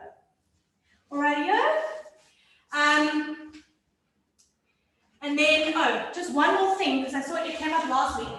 When we did twisted triangle, remember we spoke about that hip coming with you? All right, we spoke about that hand coming down onto underneath the shoulder, twisting open, left arm up. All right, so this is kind of hand underneath the shoulder allows for this twist. I can make it more into a twist by bringing hand onto my shin, more into a twist, hand to the outside of the foot. Okay, so there's also a range in terms of the further I take it over to the other side, the more twisty it is, the more I feel it on the outer leg. So once again, different variations and grading and progression within the pose. Okay, is that clear? Any questions in terms of just some of the poses we covered last week? Happy chappies. Okay. All right, so I'm going to start with seated poses. I wanted to do sun salutations, but I think we'll start tomorrow with sun salutations because they're a nice way to warm the body. We've also got a class. We'll do it last. So are we doing the opposite order today, class first? Yeah. But I want to get to some of our seated poses first, and then sun salutations we do a lot in the class, so I'll weave them in and just remind us what we do in the class. All right, so we're on page 72. Okay, so Dandasana is staff pose. So once again, I'll show you, you'll watch, then you'll do, and then if I feel there's anything more going to elaborate, someone may come onto my lap and show. All right, so no, right here. Okay, so if you guys need to run to the loop, please go. I'm just going to keep troopering through about an hour and a half left. Okay, so Dandasana is often taught just as a means before we move into another pose. All right, so we'll go over it, but we don't often spend a lot of time yet in our classes. Okay, so Dandasana is sitting upright. All right, it's actually quite hard, surprisingly. Right, so my legs are nice and straight, toes are curling back towards me, grounding through my sitting bone, sitting up nice and tall, all right? So sometimes naturally, if my hamstrings are tight, if even for a reason in the upper back, I'll get a nice bit of rounding. So I'll bring my fingertips to the side, sit up nice and tall, just like we did in mountain pose, a little pulling of the shoulder blades back, so you can be on your fingertips to find a little bit of a lift, or palms flat, and it's really working the upper back and the legs, okay? Some students, if you find that they cannot keep the legs straight, sorry guys, it's rude. So, cannot keep the legs straight, little bit of a bend into the knees is fine. Hands along the side, focus on upper chest. This is really about sitting up nice and tall as if you're sitting up against the wall. Okay, so if the arms on the side don't feel as good, just like what Nigar's done there, she's put her fingertips just a little bit behind her so she can sit up nice and tall and squeeze the shoulder blades back. Okay, so it's kind of like an L sit, right, an L shape. All right, one thing that you could do, instead maybe bending the knees, you can also prop the hips up ever so slightly, which we will cover. I'll just show you guys, we won't go over, but you can lift the hips slightly, which does help to take a little bit of ease off the legs, helps me sit up nice and tall, elevating my hips. Okay, let's quickly hop into it. Okay? So come to sitting on your mat, legs extended out in front of you. Okay, now flex your feet. Okay, sometimes it's a little bit of a wiggle. You want to feel like you're nice and grounded on the sitting bones. Toes are flexing back. Just bring your hands along the side of the body. Sitting up nice and tall, pull your shoulder blades back. Okay, all right. Now push your hands into the floor if they're there. Okay, I'll get to that now. You can just ground your hands into the floor, sitting up nice and tall. Okay, Sherry, pull your shoulders back slightly. You've also got long arms, so they get onto the floor pretty quickly. Okay, that looks fine. Okay, good. Slowly relax. Nigar, just stay there for a moment. If you release your hands slightly in line with your hips rather than further back, what does it feel like? So fingers pointing forward, but then your hands are almost next to your hips. A little bit more forward. Yeah, what does that feel like? Do you feel fine? And then squeeze your shoulder blades back just to open up the front of the collarbone. Yes. So it's fine to have your hands back behind you, especially if the hamstrings felt a bit tight, but sitting up nice and tall. Okay. So really, we're just doing this modestly in the times as opposed before I move on to something else. Okay. So what happened with Lily is Lily's got really long arms. So when I tell her, and just come show them because it's funny. I mean, funnier but cooler because I can't do it the way she does it. So when Lily sits with her legs out extended, she's got really long arms. So I said, push hands into the floor, and then look what happens. Okay.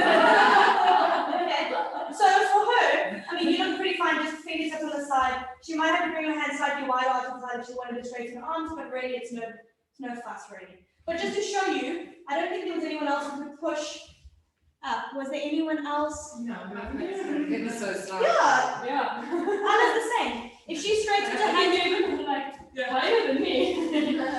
just longer arms, really nice. Full, long arms. My arms are so short, I can't even.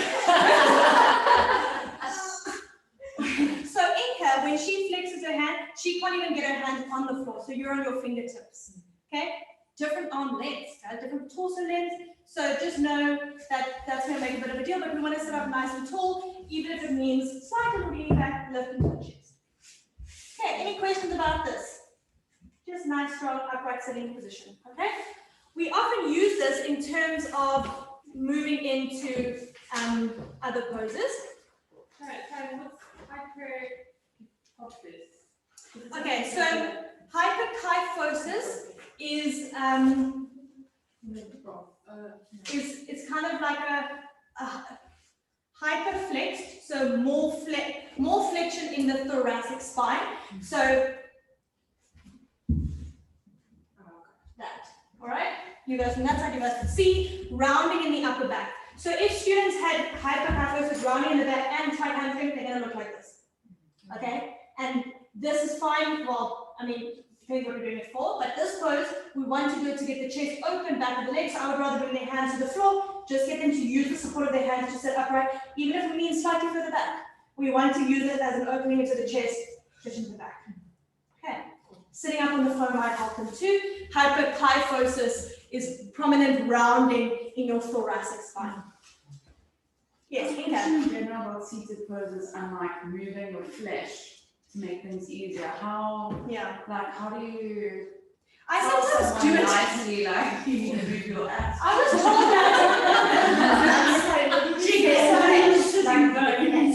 So what Inka was saying is that sometimes, like the soft tissue on her bottom, sometimes, it's about moving out the. I think it's a cue that teachers say in terms of feeling the connection of your sitting bones. Sometimes if you feel your bum is tucked under, it feels very different to, I don't know if it's actually so much the tissue, it's just because it's the pelvis really, and the pelvis can move like this. But if I had to, my teacher say, kind of move the fleshy bits out of the way, then it almost, what it really does, I don't know if it really does it, but it feels like it does it, kind of anterior tilt the pelvis forward so that I can sit up nice and tall, round forward. It depends on you. I think it depends on the person and their fleshy bits. Yeah. You know what I mean? If it feels better for you, it's fine.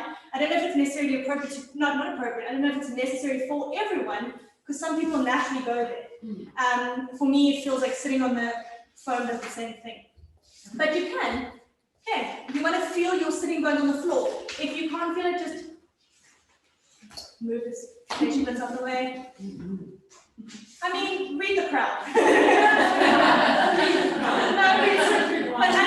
Most of the times, I mean, when you guys are teaching any words like bum, breasts, like those are kind of like, you know, it's open for students sometimes. So chest, hips, you can move the glute. If you wanted to say the muscles, the glutes, it's not so much the glutes because it's not really the muscles that you're moving, but see what it feels like in terms of your crowd and what feels fine. But I haven't used that cue often, but if it feels better for you, do it. Because I do get the idea of what you're feeling from it. Yeah, that's something I have to do. My shoulder limits, I have to make sure there's nothing. Yeah, I've been cued that in a couple of times before, and I do kind of get the idea it feels fine. Okay. All right, so from Dandasana, we're going into Balasana. We don't have to spend a lot of time here. We know this one. We've done this one a lot. Okay, 2 different ways I can do it. It's a nice, really restorative pose, but just know that it's a full flexion in the body. Knees are flexed, hips are flexed, spine is flexed. So it's not as accessible as we think for students who cannot sit on their heels or who cannot pull you down. So for some students, it's like I'm here. You know what I mean? Okay? So we often say take a child's pose. Just know that it's not always the most relaxing for everyone. It does require a bit of flexibility. But once again, we've got variations, okay? We've got 2 types, all right?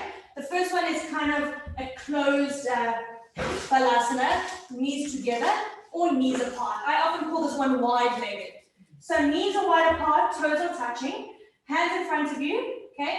My arms are walking forward, and I'm relaxing my forehead down to the floor, all right? In a perfect world. Some students may not get their forehead down to the floor, in which case they can stack their fists. They can stay propped up on their elbows. They can stay propped up on their hands. It's really... Sometimes if your neck is painful, it's nice to put a hand. Yeah, I like stacking my forehead, especially if I'm hot. Yeah. I don't want my face so close to the floor, Yeah. all right? And so the reason we're doing that is often we're doing it for a little bit more of the hip. It's mostly restorative, but the hip opening is helpful, okay? The other variation, let's just quickly say here. Okay, so my arms are forward. Okay, so you guys can't, so maybe you can see my hands, okay? My hands are lined with my ears. If my shoulders were legally, I could take them wide. Okay, I could just bring my hands to the side. I often say bend your elbows, just keep your arms soft, especially if this is too much shoulder flexion for our students, okay? From here, I can walk over to the side. All right, you can do side stretches as a variation. I can also, hope you guys can see, bring my elbows onto the floor and my thumbs onto the base of my neck, okay, to get a little tricep stretch, the back of my arm. What do you mean? Tricep. I Tricep. just want to know where exactly the triceps are. Yeah, so triceps on the back of your arm, okay, biceps sit on the front, okay. The other child pose, knees together, arms back, creating a little shell shape. Okay, let's give this one a whirl. Let's quickly do it because we do this one a lot, and then we'll see if there's any questions for that.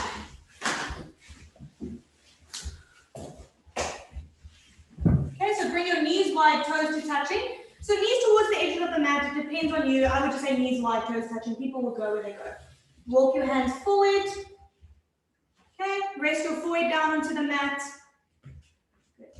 Nice. So what Angela did there, which was really nice, just to remind me, she lifted up onto the fingertips. So for those who are happy in the shoulders, tap into your fingers, lift your palms off the mat. So you got active arms, more work into the shoulders. You could put the hands on blocks, which would increase the shoulder flexion.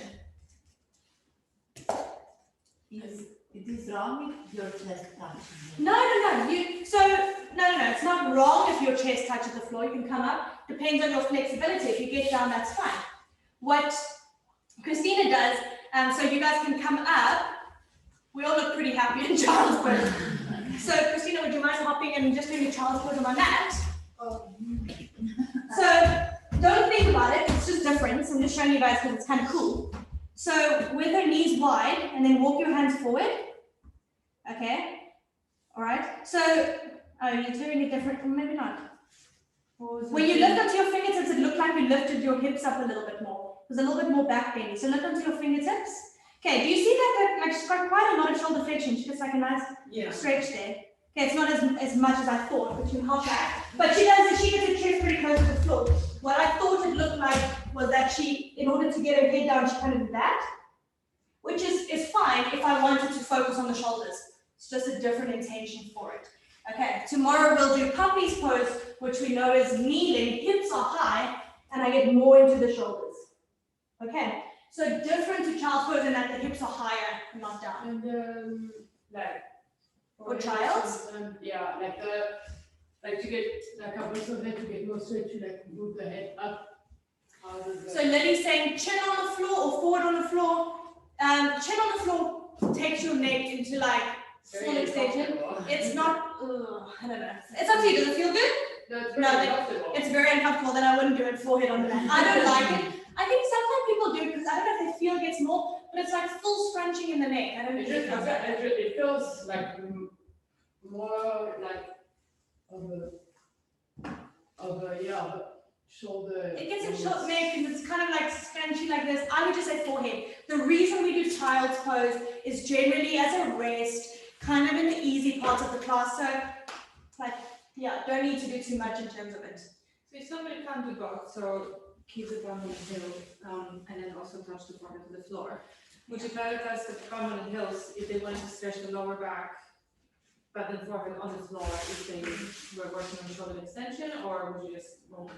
So shoulder flexion, tricky. Sorry, flexion. Don't worry. So Ala's asking, what do I want? Do I want my shoulders on the floor? Do I want my hips? If the flexibility only allows for one, we'll just take one. I think even with your, look, you say hips down, if the hips lift up quickly when they lift their arms, as long as there's something. I don't think one is necessarily more important than the other.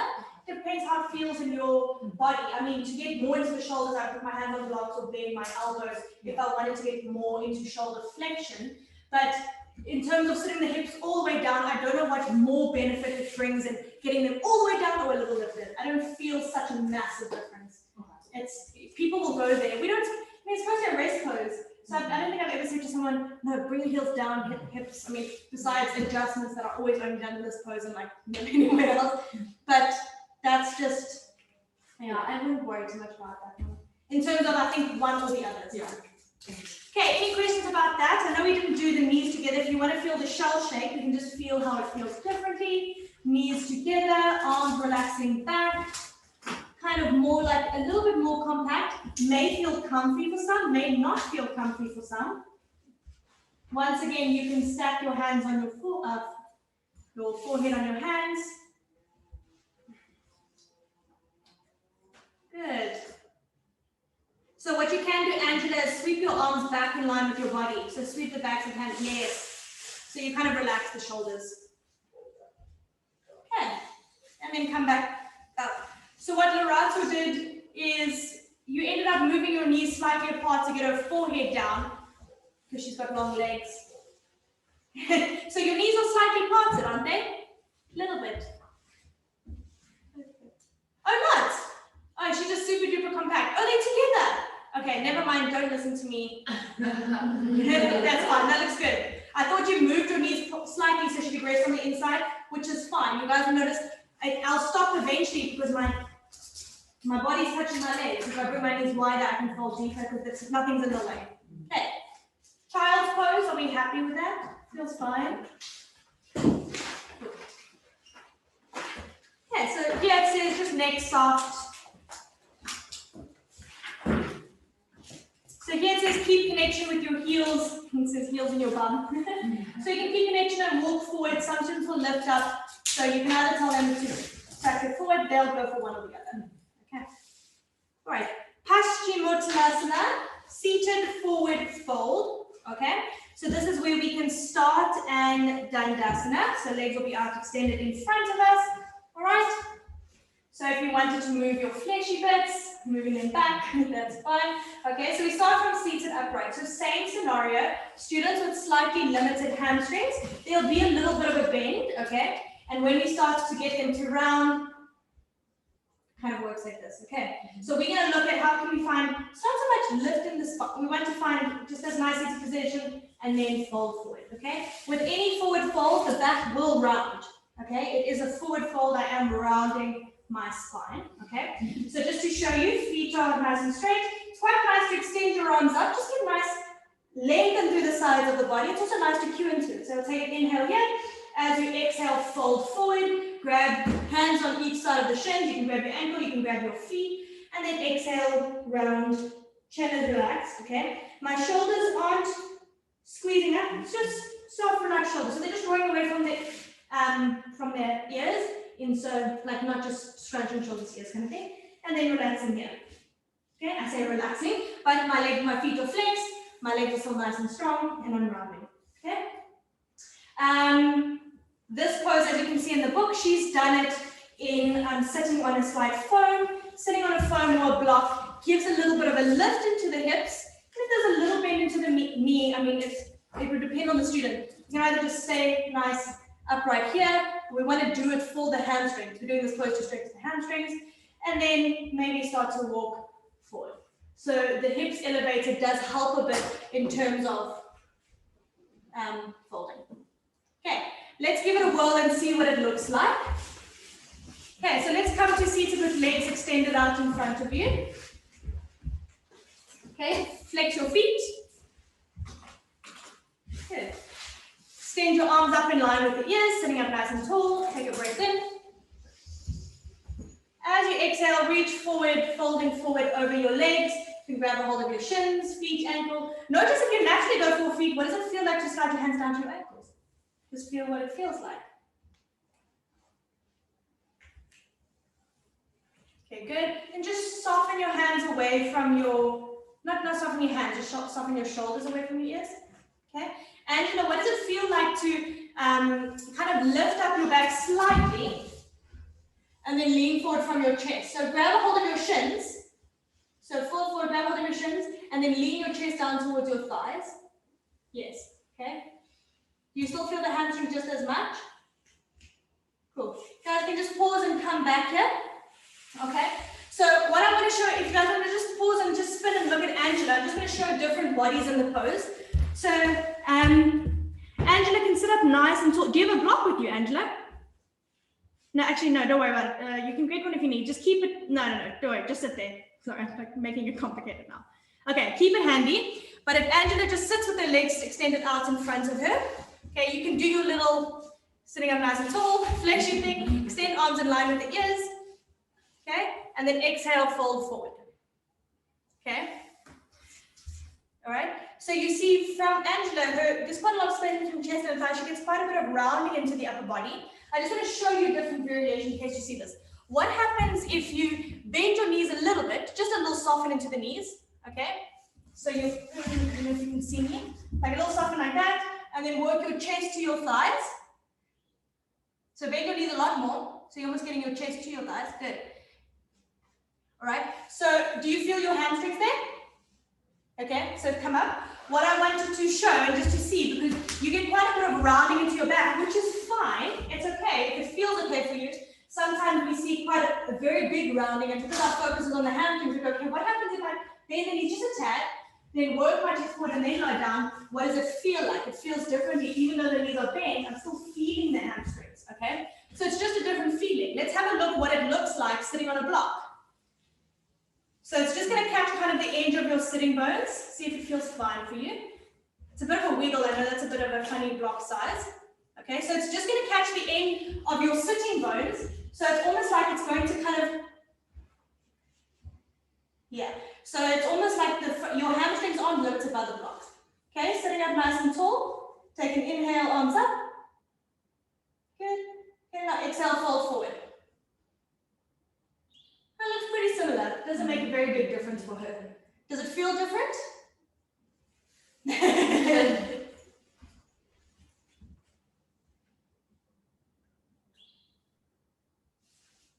When I bend my knees, I feel a much bigger stretch in my hamstrings, and the way I was doing it, it was really pulling in my spine. So it's quite difficult to stay there. So I think for now, stretch my hamstrings a bit more. I got you. So what Andrew said, our intention of this pose is hamstring. So she said, when she extends her legs straight and she goes like this, she feels it more in her spine than in her legs. But if she bends her knees slightly, works her chest towards her thighs and rounds a bit less, she says she feels it more in her hamstrings, okay? So excessive rounding in the spine takes away from the hamstrings. If I do this, I don't feel my hamstrings at all. But if I bend my knees and I do this, I still feel my hamstrings, even though my knees are bent. So for you, Angela, it may feel a little bit better to have that little bend, work like chest to thighs. If you wouldn't mind, would you show us what your standing forward fold looks like? Because it's the same shape, but I'm sitting down. Can you do a nice forward fold? Thank you. Nice. Okay. So even there, you've got a little bit of rounding. Same kind. It's kind of the same. It looks the same shape. Looks the same as seated. Yeah. What does it feel like if you bend your knees just a little bit? How does it feel differently? I feel a lot more in my Your hamstring. You feel a lot more when they're bent. Yeah, when they're bent. But Yeah. I've been actually struggling with my forward bend. I've been practicing so long with my legs straight, sort of really pushed my spine into it. And so it's obviously my hamstrings need to be stretched more and not my spine. So Yeah. So very interesting point. We see this a lot with students, okay? So it's good, it's fine for you to say, bend your knees slightly, okay? And then work, and then say, do you feel your hamstrings? Yes, okay, cool. So for you, Angela, work with a little bit of a bend in your seated forward fold and your standing forward fold, and you'll feel it maybe slightly different when we start doing single leg forward folds, because then it's one at a time, but then always go for this, and we're working for stretching the hamstrings. I mean, we're gonna do a lot of hamstring stretches over the next 6 weeks, so you'll start to feel a difference, but we are often told straighten your legs, but it's not always applicable to everyone because we're looking for the hamstring stretch. So in Angela's case, a little bend into the knee works better for her in terms of not feeling it running into the spine, and that will happen in a lot of students who have maybe slightly more restricted hamstrings. Then they end up, because they can't fall forward, they end up here, and then we say straight legs round, and then it's all in the back. Okay, so it might even be better just to sit up tall, little bend to the feel into the hamstrings, and then fold. Would you ever prop someone's knees? Not in a vinyasa sense. If I was doing something like yin or a restorative class, I would, but we might hold it for 10 breaths as such. So just in our flow classes, generally not as much, but you could, if you wanted it to be supported, you could. Yeah.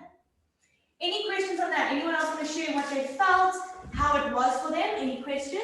Sorry. I've got a question. Sometimes the cue is like actually grab your feet and just push. Yeah. Is that, and usually it hurt people hips. I've heard a cue. Because it's to bring the, they try to have you like stop like this, so your belly is on your thigh, and then you push, but actually it hurts a lot. Hips are down. So Seb is saying, would you cue to start, you guys can see, start holding the feet. I've even done it in class, and then I start bum shuffling back, and then I go to when I feel the hamstrings maintaining contact between my chest and my thigh, which just means I'm moving into a more rounded position, a pretty compact shape, but my knees are still bent. So it's very similar to what we said with Angela, but she's just starting the other way around. But I would generally cue this one sitting up straight, folding forward. I wouldn't actually say touch the feet because it depends on you. So I always say walk your hands forward. Sometimes your forward fold might be here, and you can have your hands resting along the shins. You can have your hands on your shins. You can grab the feet. You can bind the toes. Who was pretty happy in their forward fold? Can anyone get their head all the way down to their shins? Can you get, you're pretty happy in your, I just want to show you the variation of it, because if you have a look at Francesca, I want to see if we can show Francesca doing the bind in the toes. So you can come sit on my mat. Okay? So Francesca will just sit with her legs extended out in front of us. I mean, we teach this pose quite a lot, right? Well, I mean, when we're winding down and stuff, so legs extended out in front of us. All right? You can choose to fold pretty much forward. Okay? Francesca, surprisingly a little shorter legs.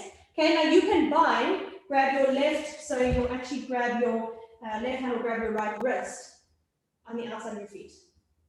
Okay. She's pretty much flat like a little pancake. There's still her back's rounded, right? You guys can see. All right, your back is, that's what happens. So sometimes we hear lengthen or straight spine. It's a forward fold, the back will round. Okay, but yeah, I just want to show you can bind and just see that she can fold all the way flat. Do you still feel it? You feel it in your hamstrings? Yeah, I do, like more here. Okay, does it feel fine for you? Yeah. Yeah, okay. So she's eventually folded as far as what she can go before her chest touches her thigh. She wants more of a hamstring stretch. You can stay there actually, just sit forward. If she wants more of a hamstring stretch, you can part your feet slightly. So bring your feet about 90 degrees, even more like you're working towards a straddle. Okay, and then if she folds forward, now she can. It's not a lot, but she can fold past her legs now because there's no legs in the way. So she may be able to fold forward now. Okay. Now I'm just going to ask you to stand up and do the same thing standing. Okay. So I planted the seed last week. Standing forward folds are generally easier than seated forward folds. In sitting out, like it feels like our hips are fixed. There's not much like movements. We've also we're like on the floor. When we're standing, we've got gravity, we've got different feet stance. So if you stand at the top of the mat, just take a forward fold for us so we can just see.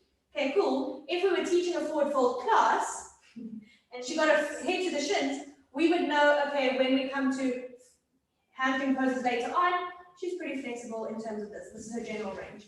Step your left foot far back so you can bring your hands to the floor. Sorry, hands to the floor. And then step your left foot far back. We'll go into the straddle we did earlier. And then walk your hands over towards your left side. Ground your back heel. So into Prasarita. Sorry. So into Prasarita. Okay? And then wait into the toes, fold forward. So we see, okay, what feels better for you, this one or when you did it seated?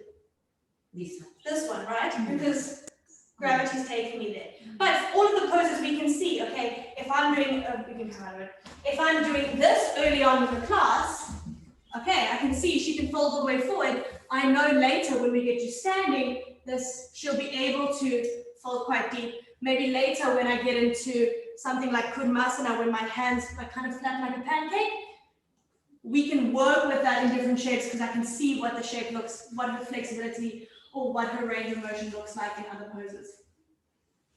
Okay, any questions about Paschimottanasana forward fold? One of the cues that I've heard before is also pulling your navel in. I think pulling your navel in is more just about like moving deep into the fold. She's saying she's heard the cue pull navel in, which I think, so our core, what happened, if we, you guys have learned about contractions now, so it's like now, so if I squeeze my core, contract my core, what movement happens in my spine?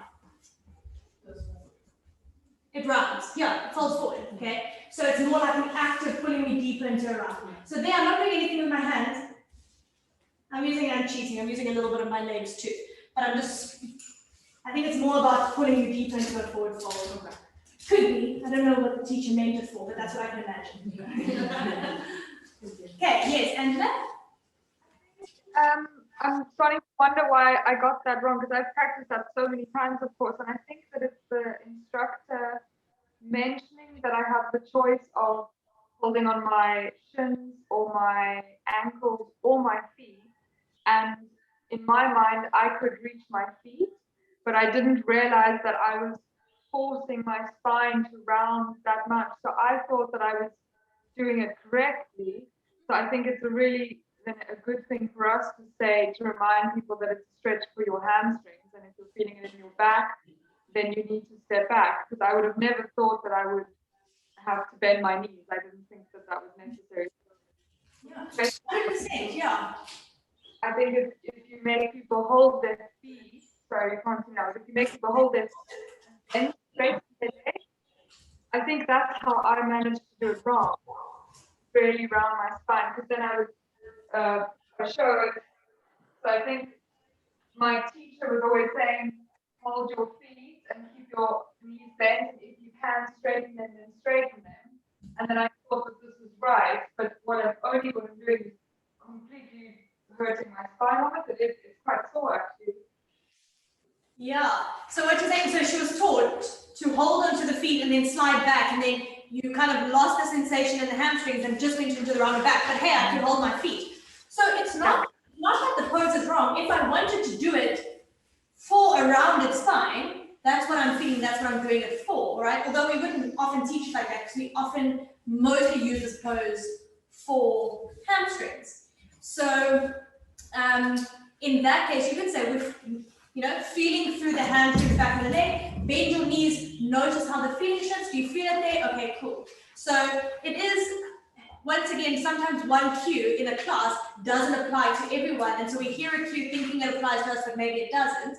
And so not always a fault on the teacher or you doing it wrong or such. It's just to notice, okay, it's better for me to do it this way, so I know in my practice, and maybe I can see my students, I might do it this way and see, okay, how does it change? How does the experience of the shape? Do they feel the hamstrings? Cool, great, take the knee variation. Okay, maybe sit up on a block. Maybe have the hands on the side of the body and just sit up nice with a tool. Do you feel the hamstrings there? Yes, I do, cool. So that's fine. But if you wanted, you know, different reasons for doing the posture. But that's pretty cool that you discovered that, Angela. Like, cool little victory in itself.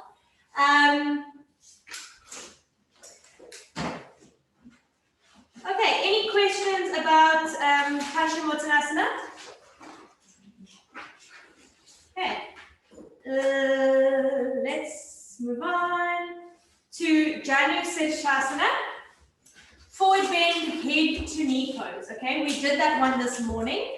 So this is where I'm doing a butterfly shape in one leg, straight leg in the other one. Okay, so if I extend my one leg out in front of me, all right, opposite sole of foot comes up, I would say comes to the inner thigh. However, depending on the student's flexibility, can be a little bit further down, can be a little bit higher, depending on you. All right, my body is facing the straight leg. All right. So I've got my front leg is in, my hip is in flexion, bend my knee. This leg is in external rotation. Nailed it, okay? Same thing, you can do a nice little inhale, lengthen through the spine. It's not nice looking through the back of my spine, you can just have a look on the screen. Take a nice inhale, and then as I exhale, forward fold. Okay, once again, hands can come here. The same thing, if the knee bends a little bit, you feel the hamstring. This is where I'm working hamstrings and a little bit into external rotation, okay? So it's called head to knee pose. So some people will round more to get to the head to the knee. That's fine. All right. And I grab wherever I feel my flexibility allows for it. Okay. I want you guys to just gaze at me from the front. Just have a look. So what sometimes happens is because this thigh is externally rotated, or this hip rather is externally rotated, sometimes we get something like this, which makes it more of like a side back stretch. It's not wrong. It's just, it's kind of rotating up into a side bend, where if I rotate and I twist my body down, then I can maybe get lower towards that leg, okay? So I've got straight folding forward over this leg. This is the more traditional, okay? You could fold here, all right? You could also do, it comes later, I expect in the manual, the side bend. I think it comes later, so we'll do it when you rotate open like this, okay? Takes more side lateral spinal flexion, not side lateral, lateral spinal flexion, side bend, okay? And I might feel less into the hamstrings than when I fold head to knee, okay? It just depends, because I've brought in on a whole other element. So let's give it a whirl on both sides. Sit, let's start in butterfly pose, just why not? Okay. Keep your left foot where it is, straighten your right leg out in front of you. So, Inka, bring your right leg out in front of you. It's not wrong, it's a different way to do it. So what Inka did was, it's how I sometimes did too. She went from here to there, okay? So this is kind of working more to like an Upavishta Konasana. I mean, it's fine, but generally in terms of this pose, it's facing the front of the mat. It's just a little thing. But when you teach, you can do other, right? So leg is straight out in front of you, flex that right foot, nice strong active leg. Let's just keep a consistent inhale, arms up. Exhale, fold forward over your straight leg.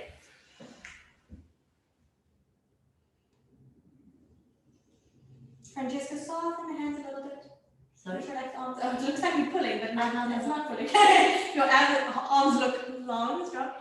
Okay, good. Angela, see if you do the same thing with the little bend, does it change? Do you still feel the hamstrings there? You can just nod and shake if the mic's not on.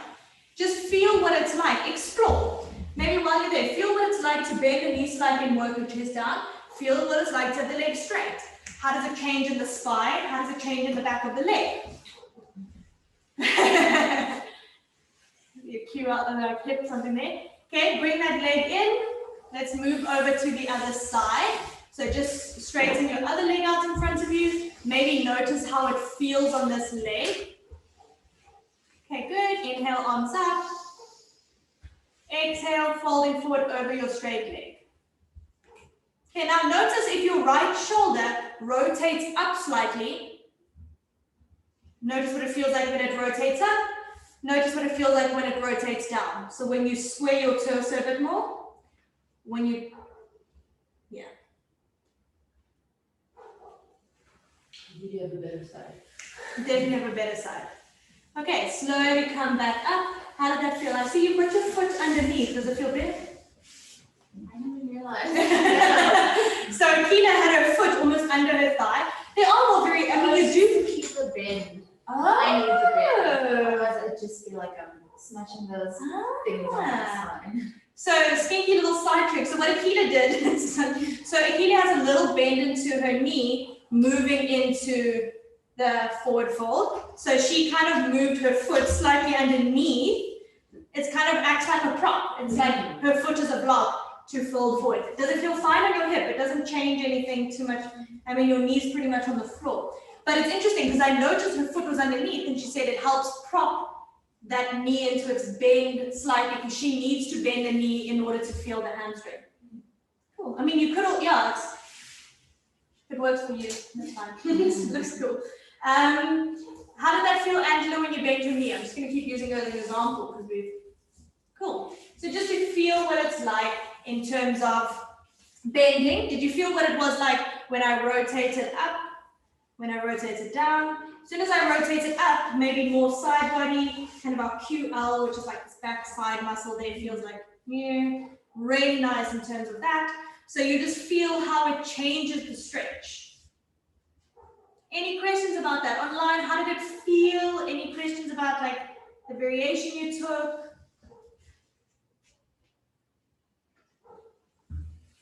Happy chappies. Anyone in the studio? I sometimes feel like my decided to hit me this way. So it was suggested to me that last week I should just go this and then forward this way. So not too sure if I should be like, you know, really stressing over it. Okay, it has to be square. But if it's a little bit to this side, still continue. Yeah, so what Ella said is that I'm moving this hip into external rotation. It's not really fully to the front, all right? It's just not fully to the side. So there is going to be, if you're almost like tracking your direction over that straight leg. That's how much I would just say, okay, face your leg, fold forward. But it's the same thing. I can't fully face because my hip is still pulling me in that kind of thing, which is why maybe we get that little side bendy thing. So I wouldn't be so strict on it. I wouldn't push it to the ground. Something. I mean, obviously, I would never do that. But it's just know that we're working towards that straight leg. But if you were teaching it this way, that's also fine for the reason you're doing it. Okay, this will get maybe a little bit more into a single leg hamstring. Maybe here you feel it. I mean, I still feel it into my hamstring, maybe a little bit more into my inner thighs. So it's just different. Yeah. Okay. Yeah. But I would just say facing towards a straight leg, fold forward. Yeah. But you don't have to keep hips as much because it is moving out to the side. What we did this morning, which is nice because we had a couple of people looking in different directions online. So we moved from here, right hand to the right side. Maybe now we can see a bit closer because we'll do the class again. Coming onto my right knee and my left foot, I'm pushing my hips forward and I'm moving into a side plank. Variation. It's actually more like gate pose. Do you guys remember we did gate pose? Okay. So do you guys see this is actually a nice little sequencing flow? I can do Janu, I can do head to knee pose. So funny how some poses, this is just Janu Shasana to me. I've never said head to knee pose. Slowly coming up, maybe a little modified side plank. I've then just parallel, maybe adjusting my feet to knee. I can come up, move into a triangle. If I wanted to do a little bit of a core balance, place it down, come to seated again. So you just see how things start weaving together. Okay. Can I ask just on the variation there? I'm not quite sure what percent of foot under the perineum. Yeah, I wish I could show you. Can't do it. All right, so I'm going to show you sitting up on a bolster. So you see it sometimes in Ashtanga practices where my first one is like that. The second one, I've drawn my heel in and I'm actually sitting on my heel. Kind of like that. And then you also get ones where the toes are tucked, kind of like sitting on the heel. So it's just this foot moves slightly further back. It's not foot to the inner thigh.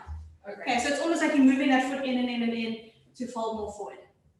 I'll see if I can get a picture for you. Might be very useful. But yeah, that's just so you'll be on the top of the heel. You'll like sit on the heel essentially. Has anyone done it in Ashtanga? Yes, like this, yes. Oh, more further back. Oh, the one I've also seen is slightly different. But that knee is. It's not on the external rotation anymore. But that's more like a Virasana leg, not so much a. Oh, this is how we do it. Okay, so she's, yeah, for like a Dandasana variation. I've seen a couple of them. So you're sitting on the heel, but you're also on the shin. So it's kind of, yeah, it's a different variation as well. So what Cheryl has done is she's kind of sitting like this and folding forward. But this leg is kind of like sitting on my shin. There's another one where it's still out to the side, like that. Yes. So like, would you be like on top?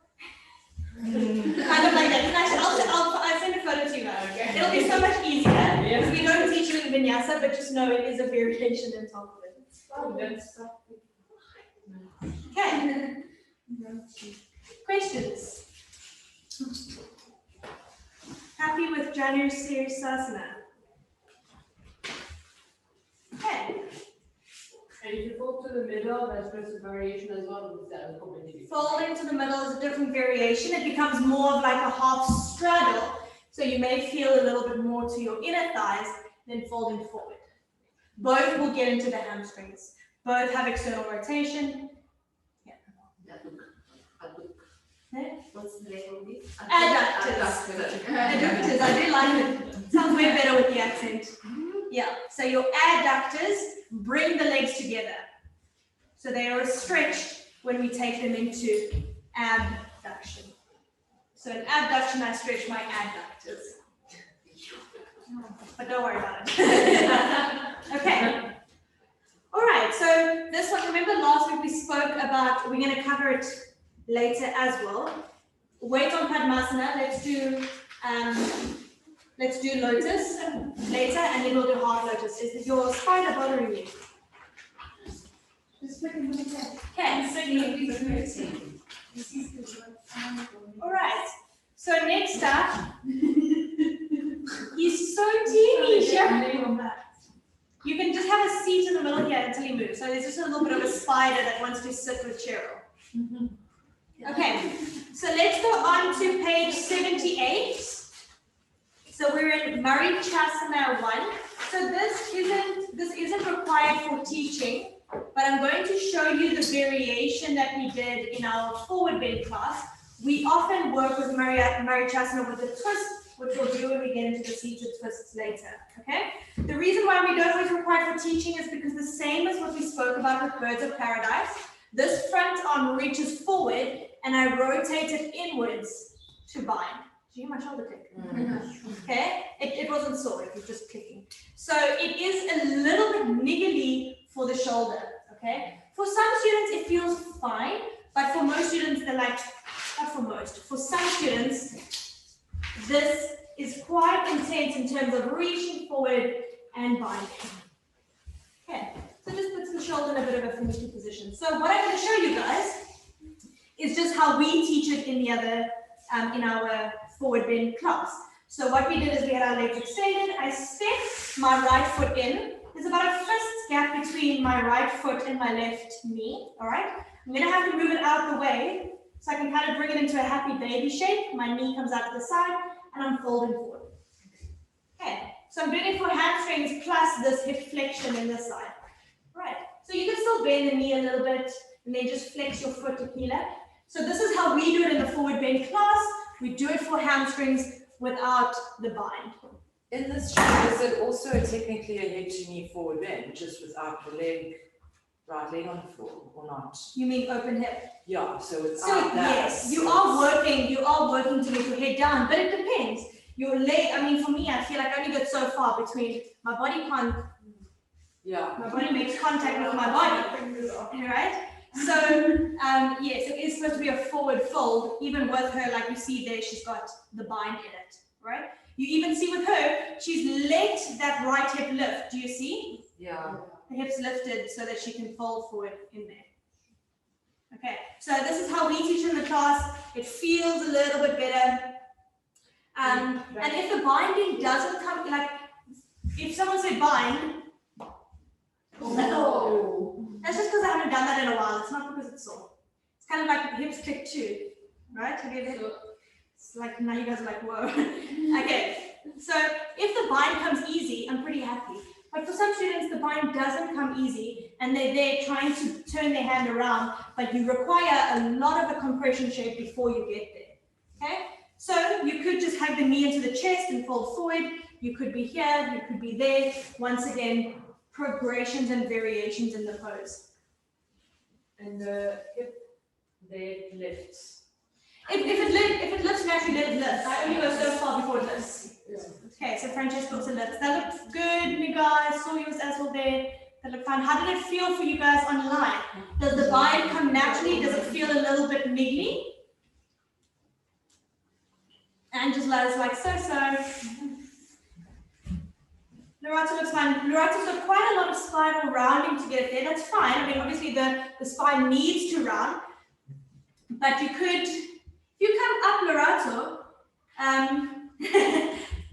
I like that variation, what Loretta did there, and she like just sat back and lifted the foot. I mean, if I was going to do a peak pose that needed a bind like this, if I was doing Birds of Paradise or something, this is a nice prep pose for that. So for some students, it comes easily, and it's fine to teach it if it works for you. Just know that you've also got this variation, you've also got this variation. Depends what you're doing it for. I'm sorry, in the bind, do you pull your shoulder back, or you have to? Well, I think that's the thing is with internal rotation, sometimes the shoulder does kind of round forward, well, it's the other one, but you are folding forward, so you do want to go down. Yeah, and that's fine. I don't think it's anything particular in terms of you just folding forward.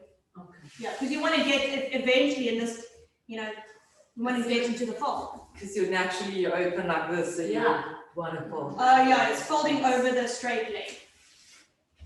Okay, so they were saying sometimes when they bind, they want to like fold almost away from where the bind is.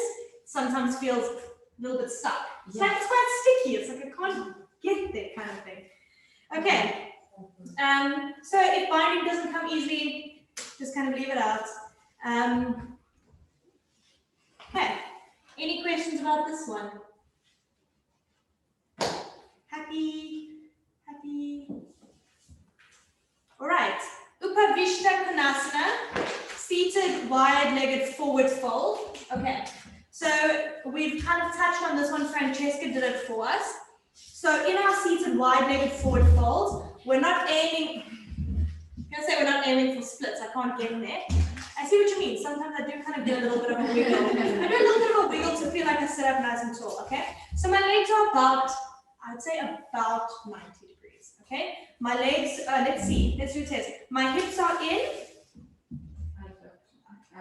Nailed it. Abduction. Good. Okay, so they're abducted. They're moving away from each other. My feet are flicked, sitting up nice and tall, and then I'm folding forward. Okay, it's not intended to be a wide split, so it is about, depending on you, but 90 or so degrees. But I want to be able to sit upright. So if I find I'm rounding, narrow your stance, hands, keep spine upright. Maybe a little bend into the knees so that we can get into that hamstrings and adductors. My God, ever listening Hamstring. is like cramping. Okay. So give yourself space. Let's get into it. So Lily, make your stance. You look very happy, but just make it a little bit shorter, just to feel what it's like. Okay. Now you can use your hands behind you. Just sit up nice and tall. Okay. Bring your hands out in front of you. Flex your feet. All right. Now, if you feel you're struggling to sit upright, hold your hands there and just focus on the upright position. Okay? If you feel you can hold that, bring your hands out in front of you. Walk your hands forward into your fold. That's hand function. Okay. And our toes actively pointing. So your feet are active, so I like flexing the feet. If you roll forward, I mean, there is a little bit of, we want our toes pointed up to keep it in abduction. You might find the toes move slightly. Amy rotates her toes slightly away. That's where she naturally goes, that's fine. Yours naturally roll in a bit, just keep them nice and active. Okay, let's see. Notice how much your spine rounds. Okay, just feel the spine rounds, it's a forward fold. Okay, Akila's bent the knees slightly. So for her, if she bends the knees, maybe feel it out there too, Angela. What does it feel like in terms of, does it feel tricky? It doesn't work. No.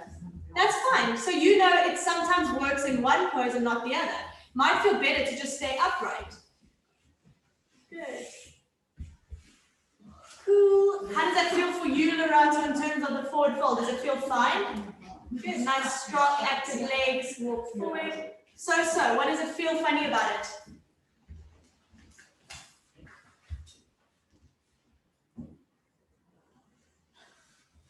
Pulls a lot on my hamstrings here. Yeah. So it's kind of like that. You kind of feel the hamstrings, maybe a little bit of the inner bit of the legs. So if you feel it's too much, you either come out a little bit or just bring your legs slightly. I mean, it's not a lot. It's just like a little bit in and then feel. But often if it feels too much, you're just going to back off slightly and just feel, what does it feel like to be slightly more lifted? In fact, sometimes it feels really nice to do this on the hands. So it would be nice for Akila to feel, what does it feel like? Would you mind hopping on my mat, just so I can show them online what a little bit of a bent knee feels like, how you naturally do your pose. In terms of, okay, so you can bring your leg, you can face me, because then we can see it this way. So you'll bring your legs into a straddle, okay, flex your feet. Yes, good, okay. So how do you naturally go into it, like, is that where you say that? I avoid this one. Oh, you also fine. It's totally okay. I don't know, I just feel like this is not, I'm gonna tear, like it's not Okay, so it's not that today. So when you did a little bend the knee thing and did this, how does that feel? I mean, it's a little bit awkward in terms of the feet. It's not great. It's not great. Yeah. And when you have your legs straight and just sitting up nice and tall, what if you narrow your feet slightly? Okay. And This is it. Okay. That's fine. That's like my folding. What does it feel like? You feel the hamstrings? Okay, but I mean that's the point. Yeah, right? yeah. Yeah, they're just tight. Yeah, but that's fine. So if bringing the legs slightly together, you don't feel the inner knees a little bit there, but that awkward niggly feeling you felt in your knee area there? Less. Yeah. So that's fine. I want to show who was, we did see, okay, we saw Francesca earlier. So we did see that's fine in terms of we saw how far Francesca went flat. Okay. I actually felt like now you need that tip to bring the back like this really. Yeah. Helps. So sometimes I want to recap and I'll come to this. So what Akila said is like having the legs wide and then folding forward, little bit inner knee awkward, but bending the legs is also more awkward because I'm going to keep hard work there and my heels are digging into the floor and it doesn't feel that nice. And so in our yin yoga, we prop and stuff, but we don't have the time for that in class, you know?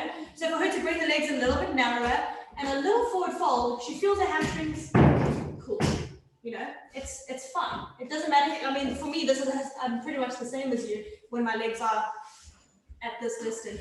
So you know that if the knees are feeling a bit funny, just, okay, what does it feel like to sit upright? What does it feel like to do this? Okay, for Akila that works better. For most of us, we were pretty happy here. Okay. What Francesca just said now is sometimes when we sit, you know, like we kind of sit on the edge of our tailbone, with a little bit of a rounding in the lower back. So by pushing my fingers into the mat, I'm going to let you guys watch me from the side so you can watch from the screen. So I'm kind of like got a little bit of a rounding. So I'm going to put my fingers into the mat and just tilt forward, kind of moves my pelvis into a bit of a tilt, and it's easier to fold. Cushion does the same thing. Sitting up on a cushion helps a lot to get a little bit of that lift. So Konasana is the same as standing wide-legged forward fold but seated. Students will probably prefer wide-legged forward fold. I'm sure you feel the same. You prefer standing than seated because it's, So just know when we're sequencing progressively, know that standing poses in terms of your standing forward folds are generally easier than seated forward folds. Don't worry, we've mentioned it so many times in the mat. I remember. Okay. So that little, when we kind of split the hips, we get an anterior tilt. So this is your anterior, do you guys remember? And posterior. Anterior, posterior. Okay. Posterior is that tuck the tailbone cue that we often hear. Okay. So we said you can sit on the phone, bend the knees is an option if it worked for you. Akila was like, no. That's what Angela, what did you say about the knees? You're like, no. Karen, I just want to say, I'm just like Akila, I've avoided this pose completely because it's so uncomfortable for me. But if I would like to get better at it, I find that my lower back hurts so much trying it. And I think it's because my hips are tilting, like you just said, anterior and posterior. What would be the best way for me to just practice that? Do you think I should do the standing version?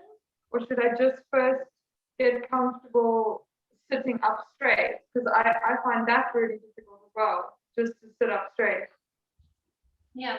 So remember, like, even though, so just rephrase my sentence. Working on poses in different orientations, if sorry, I was so careful of my words there because I'm going to say something and then have to explain that. Anyway, starting again. If I practice standing forward fold and I work a lot on slowly lowering down, let's actually just get into the anatomy of it. You guys have worked with eccentric contractions, right? So if I wanted to work through my hamstrings, let's say I wanted to work on my hamstring flexibility, I would work progressively eccentrically, okay? So when I'm folding forward in a standing forward fold, my hamstrings are stretching, they're still working, okay? So I'm working my hamstrings towards a long range. They are working eccentrically as I lower down into the fold, okay?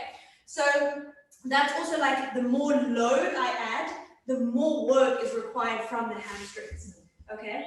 So if I did a lot of standing forward folds, not just like chilling, but if I did reaching forward, slowly lowering down, if I did that a couple of times, if I did it in standing forward folds, if I did it in pyramids, if I worked at that eccentric, if I worked eccentrically in different positions and my muscles were stretching and I became more flexible, possibly over time, then you might come back to this pose and notice it feels differently. So if you don't like this pose, it doesn't mean you just need to do and do and do and do this pose. You can work the hamstrings and other poses and then come back to it and see how it feels.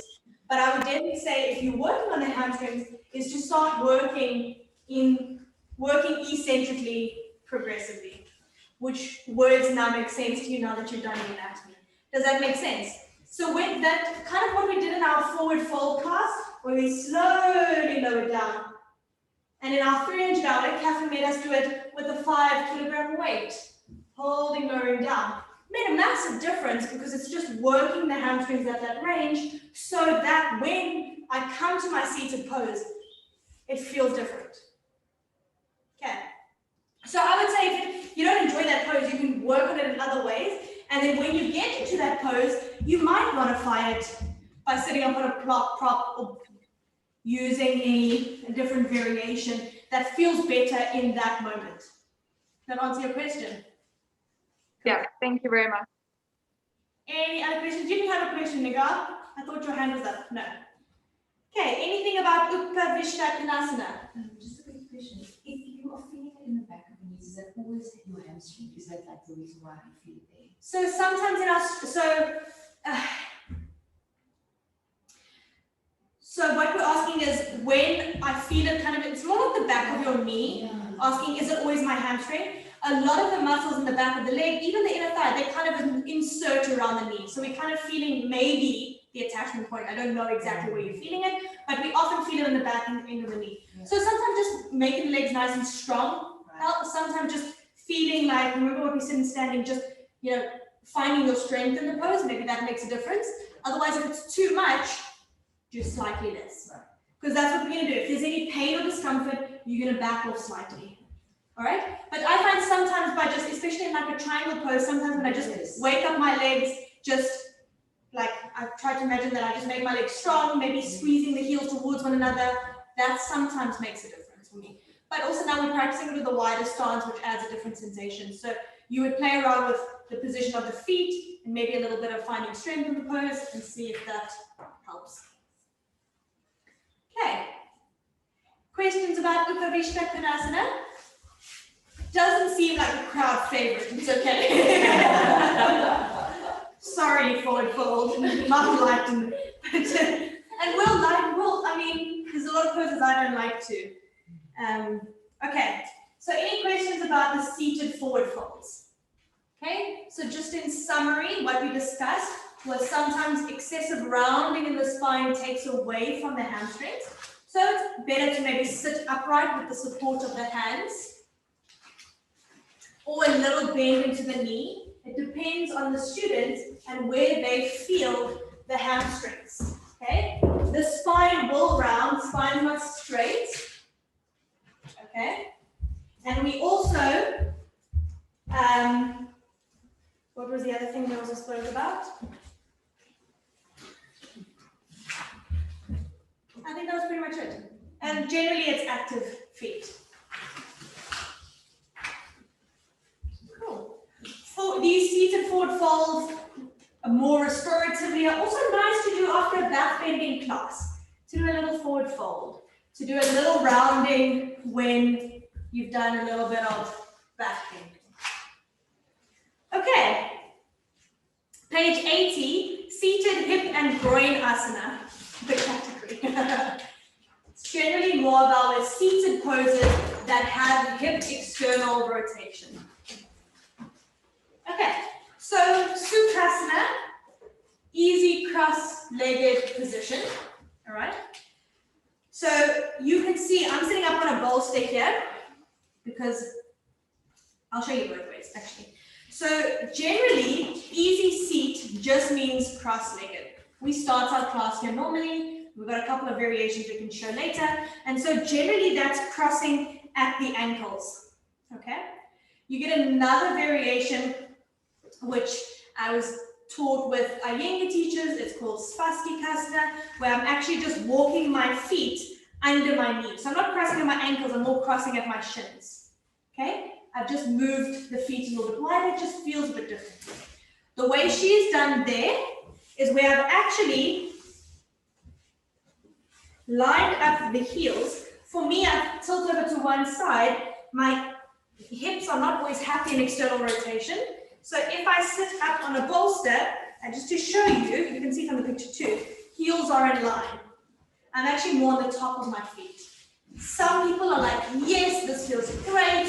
Some people go, no, this is ridiculous. And so just know, this is often what teachers say it's easy pose. Does it feel easy for anyone? Yes. You like it? Yeah. Okay. So you do require, ouch, the edge of my foot. Okay. You do require quite a bit of external rotation in order to drop the knees down. Okay. So you might see that carry over. If I lift my hips quite a lot, but here I'm pretty much like upright. I'm not sitting down at all. Okay. So just know that's a different variation. If you also looks pretty happy, feel fine for you. There's a little bit more pressure on the top of the feet rather than in cross-legged where it's on the out edge of the feet. Okay, just know that they're different. Most of the time you will say, find your way into a comfortable seat. Okay, and students will just do what they do. Okay, so this is generally nice restorative starting pose. However, it's not always nice for students who sit like this. It's not that fun. Okay, so what can I do for these students? Okay, we spoke about sitting up on a block or a foam. If I elevate my hips, now do you see my ankles are below my knees? So I've just made my hips higher, so it takes a bit of ease off. Okay, so sometimes students just to sit on a block feels a lot nicer. Okay, I could just bring my feet a little bit more forward, a little bit wider. I could just take up a little bit more space. Okay, I just want to see where it's in here.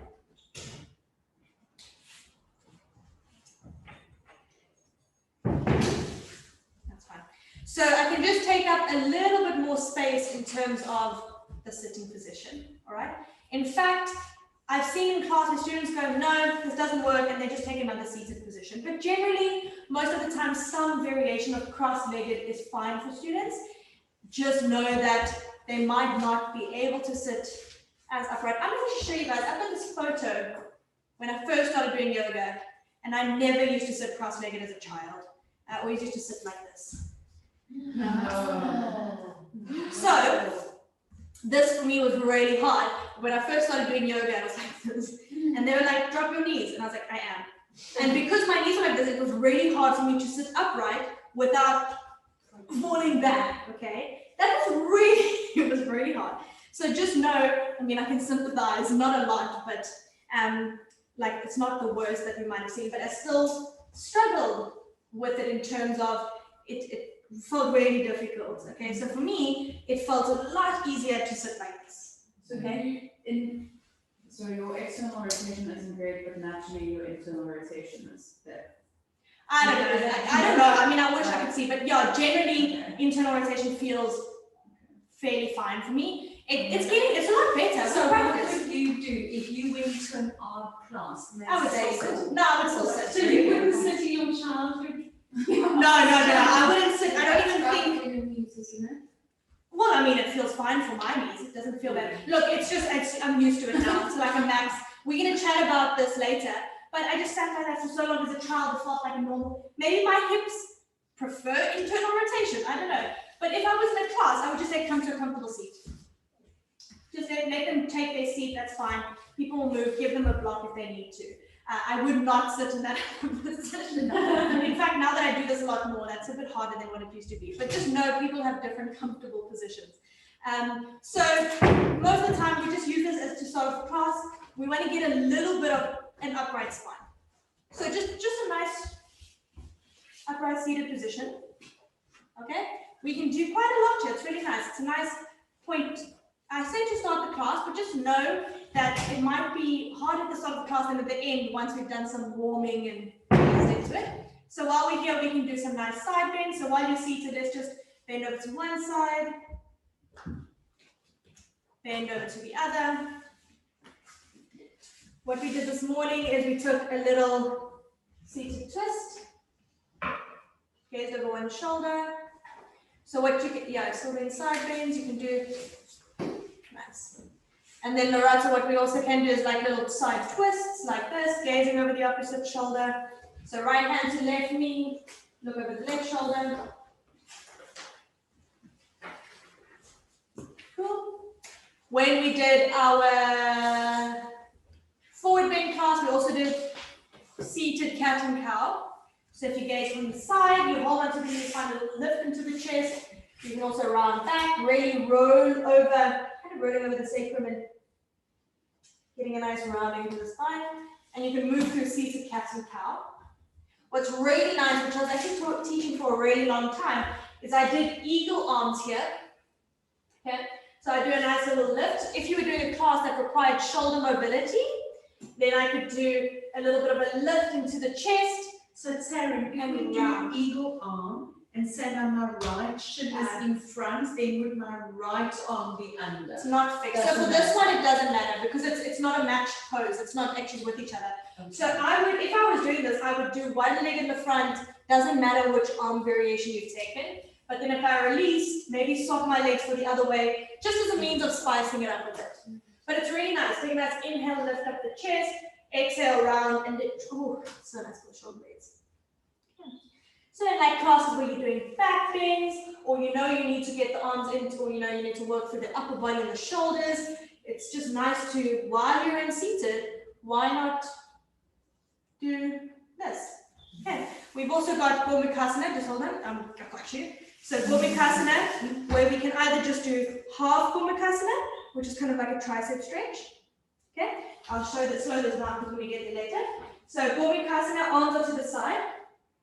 All right, so I'm just going to bring my right hand onto my upper back, left hand onto the right elbow. Okay, then I'm going to lift up, maybe a little side bend if you wanted to. Okay, right. And if I want to take full Bhumikasana, this top arm, okay, it's moving into flexion, but it's also externally rotated. This bottom arm, okay, I turn my thumb down, so I internally rotate. Back of the hand comes up to the back. I don't really bind, I just kind of hold it there. It feels like it does the same trick. Can bind the fingers if they get there. And so you can do that in seated too. Different arm mobility exercises while you're in seated. And maybe if you're spending a lot of time there, swap between the left and right side. Just because it feels nice. Okay, any other question? I just have a burning question. Burning question. I'm probably getting ahead of myself, but is there a section with just There is a section with just arms. So in your I naturally want to write it all down, but no. So in your so Amy's like, do I have to write this down? This is somewhere in my book. So just think a lot of poses. What Catherine has done in the manual towards the sequencing, she looks at when you're doing a forward bend class.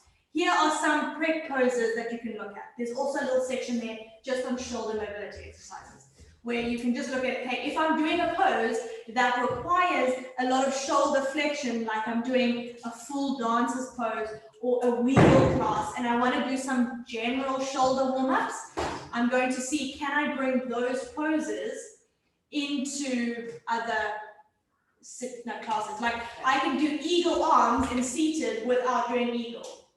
Okay, I can do eagle arms in a lunge. All right, I can do eagle arms in a warrior 3. All right, you can. We did, do you remember our mermaid class? We did our Bhumikasana arms, cow face pose arms in a reverse warrior. We also did it in a child's pose. If you forgot, don't worry, we'll do it again next week. But we brought different arm variations into other poses because, yes, we are getting into the hips, but maybe we want something else in the arms to prepare us for this pose. So we just try to think smart in terms of how we can bring things together to really get towards the pose. It's kind of fun. You can really move them, bring them all together. Okay.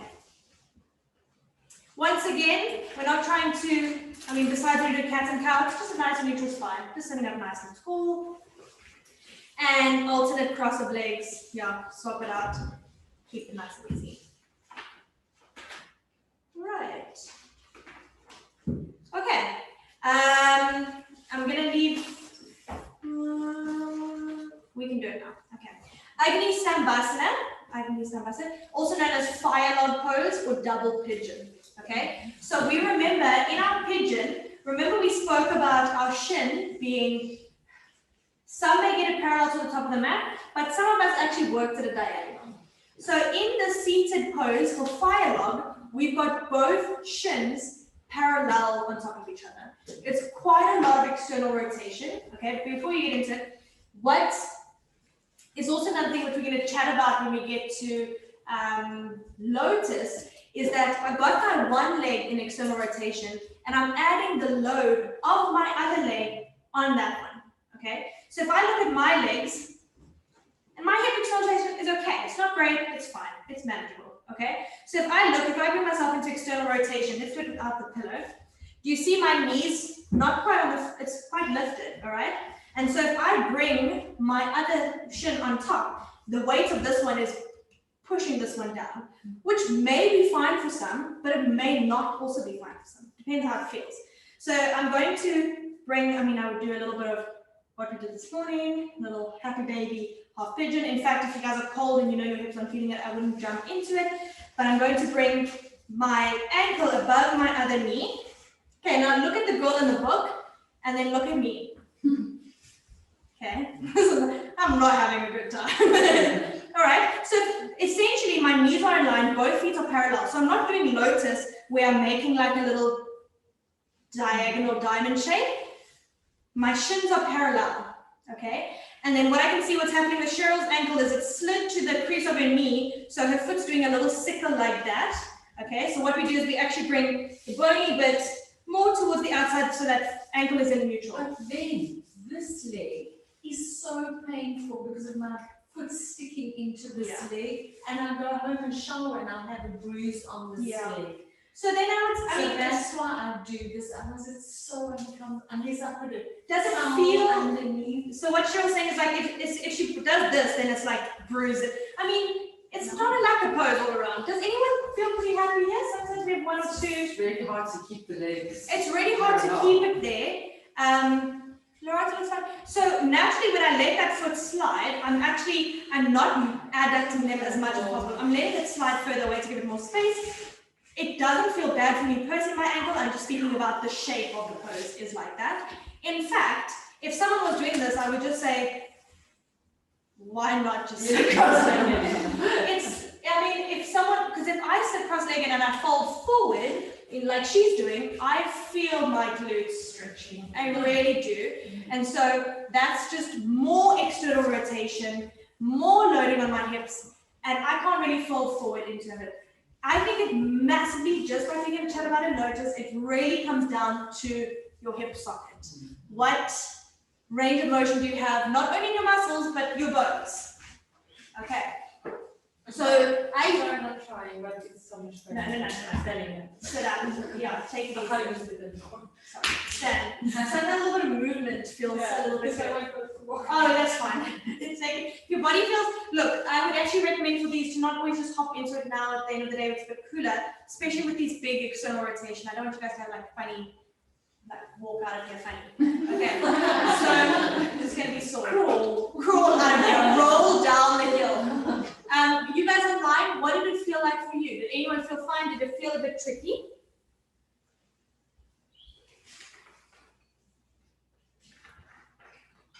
I think I'm quite flexible with these things. I find them comfortable, actually. Would you mind showing us? Can we have a look at you specifically? Maybe it'll turn out that it's just comfortable because I'm not doing it right. No, maybe it's comfortable because you don't like this position. Nico's was like, yes, I don't mind. So one shin parallel to the long edge of your mat. Good. And then stack your other leg on top. No. Okay. I mean, it all looks like one because your socks are the same color as your pants. Bring that top foot a little bit so that the bony bit of your ankle is outside of the knee. Yes. And it feels fine for your hips. It feels fine for your knee. And can you do lotus? You don't have to do it, but do you like lotus, bro? This? Yeah. Okay, that answers our question. Yes. Okay, wonderful. Thanks. You can come out of it gently. So, did you see when I asked her, well, can you come into lotus? She's like, tick, tick. Yes, I can. But that kind of makes sense that hip external rotation feels fine for her. She's one of the students, not to take away from your experience, but it might just be that the hips are like, yeah, I don't mind this range. So know that it has quite a lot of like a bone structure impact. Anyone else in the studio or online who's happy with lotus? Just maybe show of hands. Yeah, not lotus, but that's fine. Anyone online? I'm fine with lotus, but not with the other. Yeah, it's weird. So if you have a look, these poses bother my knee. Yes. Okay. So this is where, and we'll have this chat now as our final chat for the day, and then we'll put a pin in that and chat about it tomorrow. So what happens in lotus is it's a lot of external rotation in the hip, quite a bit of flexion in terms that I am seated and my hips are bent, all right? And what we do is the full flexion in the knee, which means I want my knee bent, and I'm moving external rotation of bringing that foot up, okay? So for a lot of people, it can feel a little bit niggly in this knee. Now I'm taking this foot and I'm adding load on top of it that pushes this down. In fact, if I push this down, I'm not going to do it a lot, I feel my knee, okay? Because I know it doesn't feel like it for me. So for a lot of students, in fact, I think out of our group, we had 5, maybe 6 who felt fine with either Fire Log or Lotus, okay? That's 50% of our group. Actually, it's closer to like 35% of our group.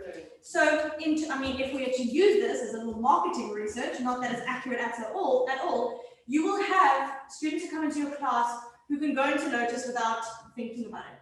We got a lot of students who force themselves into Lotus because they feel, oh, I need to get there, it's only a flexibility thing, without realizing that there is a lot that comes down to the structure of the bones. I think if I had to sit in Fire Log pose, propped, for 2 hours every single day, maybe not 2 hours, 5 minutes every single day, I don't think, for me personally, it would change my flexibility. I can see it in other poses and stuff like that. So it is one of those things that I'm loading the knee, doesn't feel so like in the knee. So, we don't want to put our knee and our hips in compromising positions, okay? So for what we speak about in Lotus is that let's understand why the pose is so tricky, because it requires full flexion of the knee and external rotation, and I'm loading another leg on top. Okay, so we can understand why our students may not seem accessible or attainable to everybody. But, like when I said to Nicole, if you do it, she's pretty happy there. Okay. But I've been to classes before we were working towards Lotus, and I thought, why? Like, I wish teachers would say, today we're working towards this pose. And I just kept on doing a lot of stuff, and then I couldn't, I could warm up for 45 minutes in a peak pose class, and I wasn't any further than what I did before. So just know it does come down to a lot of what's happening in the body and loading that knee. The same thing with Dandasana. The reason why Amy said that she can do Lotus, okay? So Lotus, when you're working towards the shape, I'm only going to do half so you can see, is that, do you see that my shins are in a different shape? And I've also you do end up working your knees close together, where now I'm actually moving into more external rotation shape. So look at this versus this. It's a different angle in my leg. Okay, so if you guys can't see online, Lotus, I'm working in a full bend knee position. So I've got my heel coming in here to the crease of my hip. So it makes a diagonal shape, where Dandasana is like that. Yeah. And that's what's hard, is actually trying to keep the leg, for me, parallel to the So I would once again ask, why are we trying to do this? Okay, why would we maybe want to do this pose? I'll ask you guys, why would we maybe want to do this one?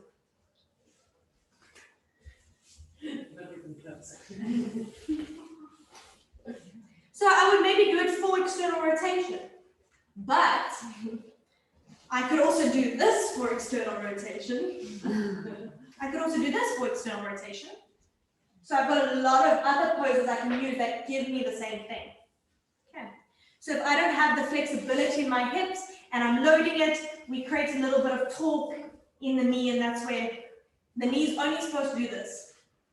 It doesn't do anything else in terms of rotation in there. And so when we place force opposite sides, that's when it starts to feel a little bit good. Okay, so if you guys go into the next, any questions about Dandasana, which is Fire Log pose? If you go into the next page there, you'll see Padmasana. Okay, so huge external rotations needed. It's a very challenging pose, but considered almost essential to yoga. It's like for a long time, I was like, wow, imagine one day I'll do Lotus. And then I told you I went into my yoga class with my sister, a triathlete, and she was like, ding, and it's like, not as if I haven't been trying that for 3 years, but that's when it made me realize, like, okay, something else is happening here. So we need to know that we can offer it to our students. So if students are happy there, don't take it away from them if they want to do it, but also just know that why it may not be accessible to them. What can I offer? Maybe I can do a cross-legged pose, offer something. A lot of students will go there. If they've been practicing for a while, they'll just do it without saying, okay? So you as the teacher, you can still know how to teach it without being able to do it yourself. So if you look over there at the girl, I want you to see where her feet and knees are working together, okay? So if I'm just going to take my one leg there, I'm just going to bring my one shin in front of you, okay? And I'm going to take my top leg and I'm going to bring the crease, don't do it now if you're not happy in there, bring the sole of the foot high up into the belly, like it's almost like into my crease of my hip, but really quite high, and then gently place it down. And for me, I probably wouldn't even be able to get it as high as what I want to, okay? This would be the one shape, my knee's already lifted up. You would then take the other leg and place it on top, kind of mirror image, so it would look the same, and then wiggle the knees slightly towards one another in terms of making the shape a little bit more compact. In fact, that already for my knee looks a little bit niggly. One of the things that it says there is that you can do this up against the wall. So if I was planning a wall class, okay, so do you see my hips are already in flexion just like I was seated, all right? So I can bend my one knee. I'm going to bring it into full flexion first and then rotation. I don't want to do this, rotate, and then bend.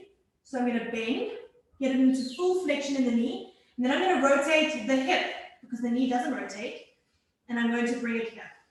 Okay? I would try and cue to bring it down lower. Mine doesn't go there. All right? Now I'm doing this pose without load. I'm not sitting my weight on my legs. My heels are lifted. Then I could bend this leg. It's not going to happen. But I could then cue. Maybe someone can just show us if they don't mind. Cue, bring that leg here, and I'm doing the same shape, but I'm not sitting on my hips, bringing more load into my legs. Would you, maybe Christina can do it first. Oh, no, wait, you don't like it. No, Amy, you might do it. You were good with that, well, you were happy with Agnes and It's a bit painful as well to pull my ankle. Yeah. So bring the knee, just like we did, knee full flexion, and then hold that leg, rotate from the hip. So we're not facilitating that torque in the knee by twisting it funny. So you can lie bum up against the wall. I'm going to do his feet. It's fine. We're going to do it versions. Okay. So keep your left leg raised. Yeah, you don't have to be that close. I'll give you the space. Bring your right knee into your chest. Good. Okay, well, she stood it there first, but you could do knee flexion. And then, sorry. No, that's fine. If it feels happy for your knee, then bring it slightly more towards the left side. Really see if you can get it into the kind of the nook of that left heel. Yes, you see that difference there. It might not open up as much, just feel how it goes. Okay, now see if you can bend that top leg and how you would move into lotus on this side. Maybe full knee. You see how you kind of wiggle a little bit? Yeah, it's easier sitting down for me. Really? Yeah. Maybe you lean a little bit more over to one side that you can't do here now. But in terms of for students, okay? Yeah, Don't force yourself into it. Okay, Yeah, wiggle out of it. Who else is happy? Who else is kind of happy? I just want to get one more person to do it just to see how it feels. So Seth will show us. I think we can see. It's supposed to be easier. Well, I mean, it depends on you. If you feel happy getting to see it, it's just now we're doing it without load. Oh yeah. What, Rina? Oh, there, sorry. If you can get into it, but Nigar was doing it for us too. How did that one feel for you, Nigar? I mean, she's pretty happy there. Yeah. Good. Do you think like the length of the legs also? Maybe, I mean, also maybe your hip position from the wall in terms of how much space you have to maneuver. What does it feel like for you? It's actually quite nice. Quite nice, isn't it? So, Amy has a window. So it depends how you get into the pose. So the benefit of doing it this way is that you're not loading the knee. You know, the knee will move away from you, but I'm not putting the weight of my leg onto it. So it's also, you could work then once you've got it to try and start doing it actively. Like, can I put my heel there without, no, I can't. But can I get it there without using my hands? Because if I'm doing inversions like handstand or headstand, can I get my feet into lotus when I'm in handstand? It's possible. So cool. But you need a lot of active flexibility in there. Okay. So there's no harm in teaching a class, my last final 2 cents. There's no harm in teaching a class if you wanted to work towards lotus and you were doing variations like, okay, cool, I've got this is kind of like a half cow facing pose. I've got this, I can work towards Padmasana. If my students weren't happy, let's take a figure 4, get them to do something like this. I can offer variations. For me, this feels lovely. This also feels fine, but bringing it in here is a bit too intense, but maybe there, that feels okay. And I can still work with a variation in terms of hip external rotation that works for me. All right. Any questions about Padmasana? So not enough hip external rotation creates a bit of finicky in the knee, becomes a little bit uncomfortable, and I can assume that with prolonged use of forcing in there could probably cause some real issues. All right, but you can teach it.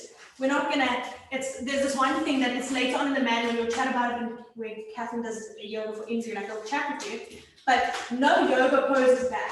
Lotus is not bad, Warrior One is not bad. We can't say a pose is bad without looking at the person in the pose. Also, the person is not bad, but a pose may not be suitable for me in terms of its demands. So we'll never say Lotus is bad, because for many of us, it's not. But it may not be suitable for me. So we just know we won't name poses, we won't say, oh, I don't take Lotus, it's bad for you, it's going to give an injury. So play not. If your flexibility allows for it, you'll be fine. Okay. But at least you understand, you're not going to say to your students, force your leg there, and just, I think a teacher told me, just sit there for 10 minutes, it'll be fine. No. And I was like, I'll show you guys, I was like this. I was like, I'll just sit you for 10 minutes. Thanks. No, I'm just joking, it wasn't that bad. But I was just being dramatic. But we'll leave it there. Any questions on that, guys? Because I've seen it a lot being, they say like use a block and like or put a blanket or to like, so that you don't get that uncomfortable, you can sit there. But like it always does feel a bit. So what Lily's saying is you can prop it. I mean, my rotation is terrible as well, I can't do it. You can only prop so much, you're still adding load in that. If I'm at my end range here and external, I'm still adding load in that range. Up against the wall, that's kind of like when I bring my hip into flexion and then I rotate, then I kind of change the dynamics of getting into the pose and I can prop it, but there's still only so much I can do before my body's like, this is it. And so think about it, okay, why have I been challenged, why have I been struggling with poses before, what do I think the reason is, what works better for me, what variation would I take, start to ask these questions and figure out what would work best for you guys. Okay, that's a wrap for today. Tomorrow we'll pick up from page 84. So what you guys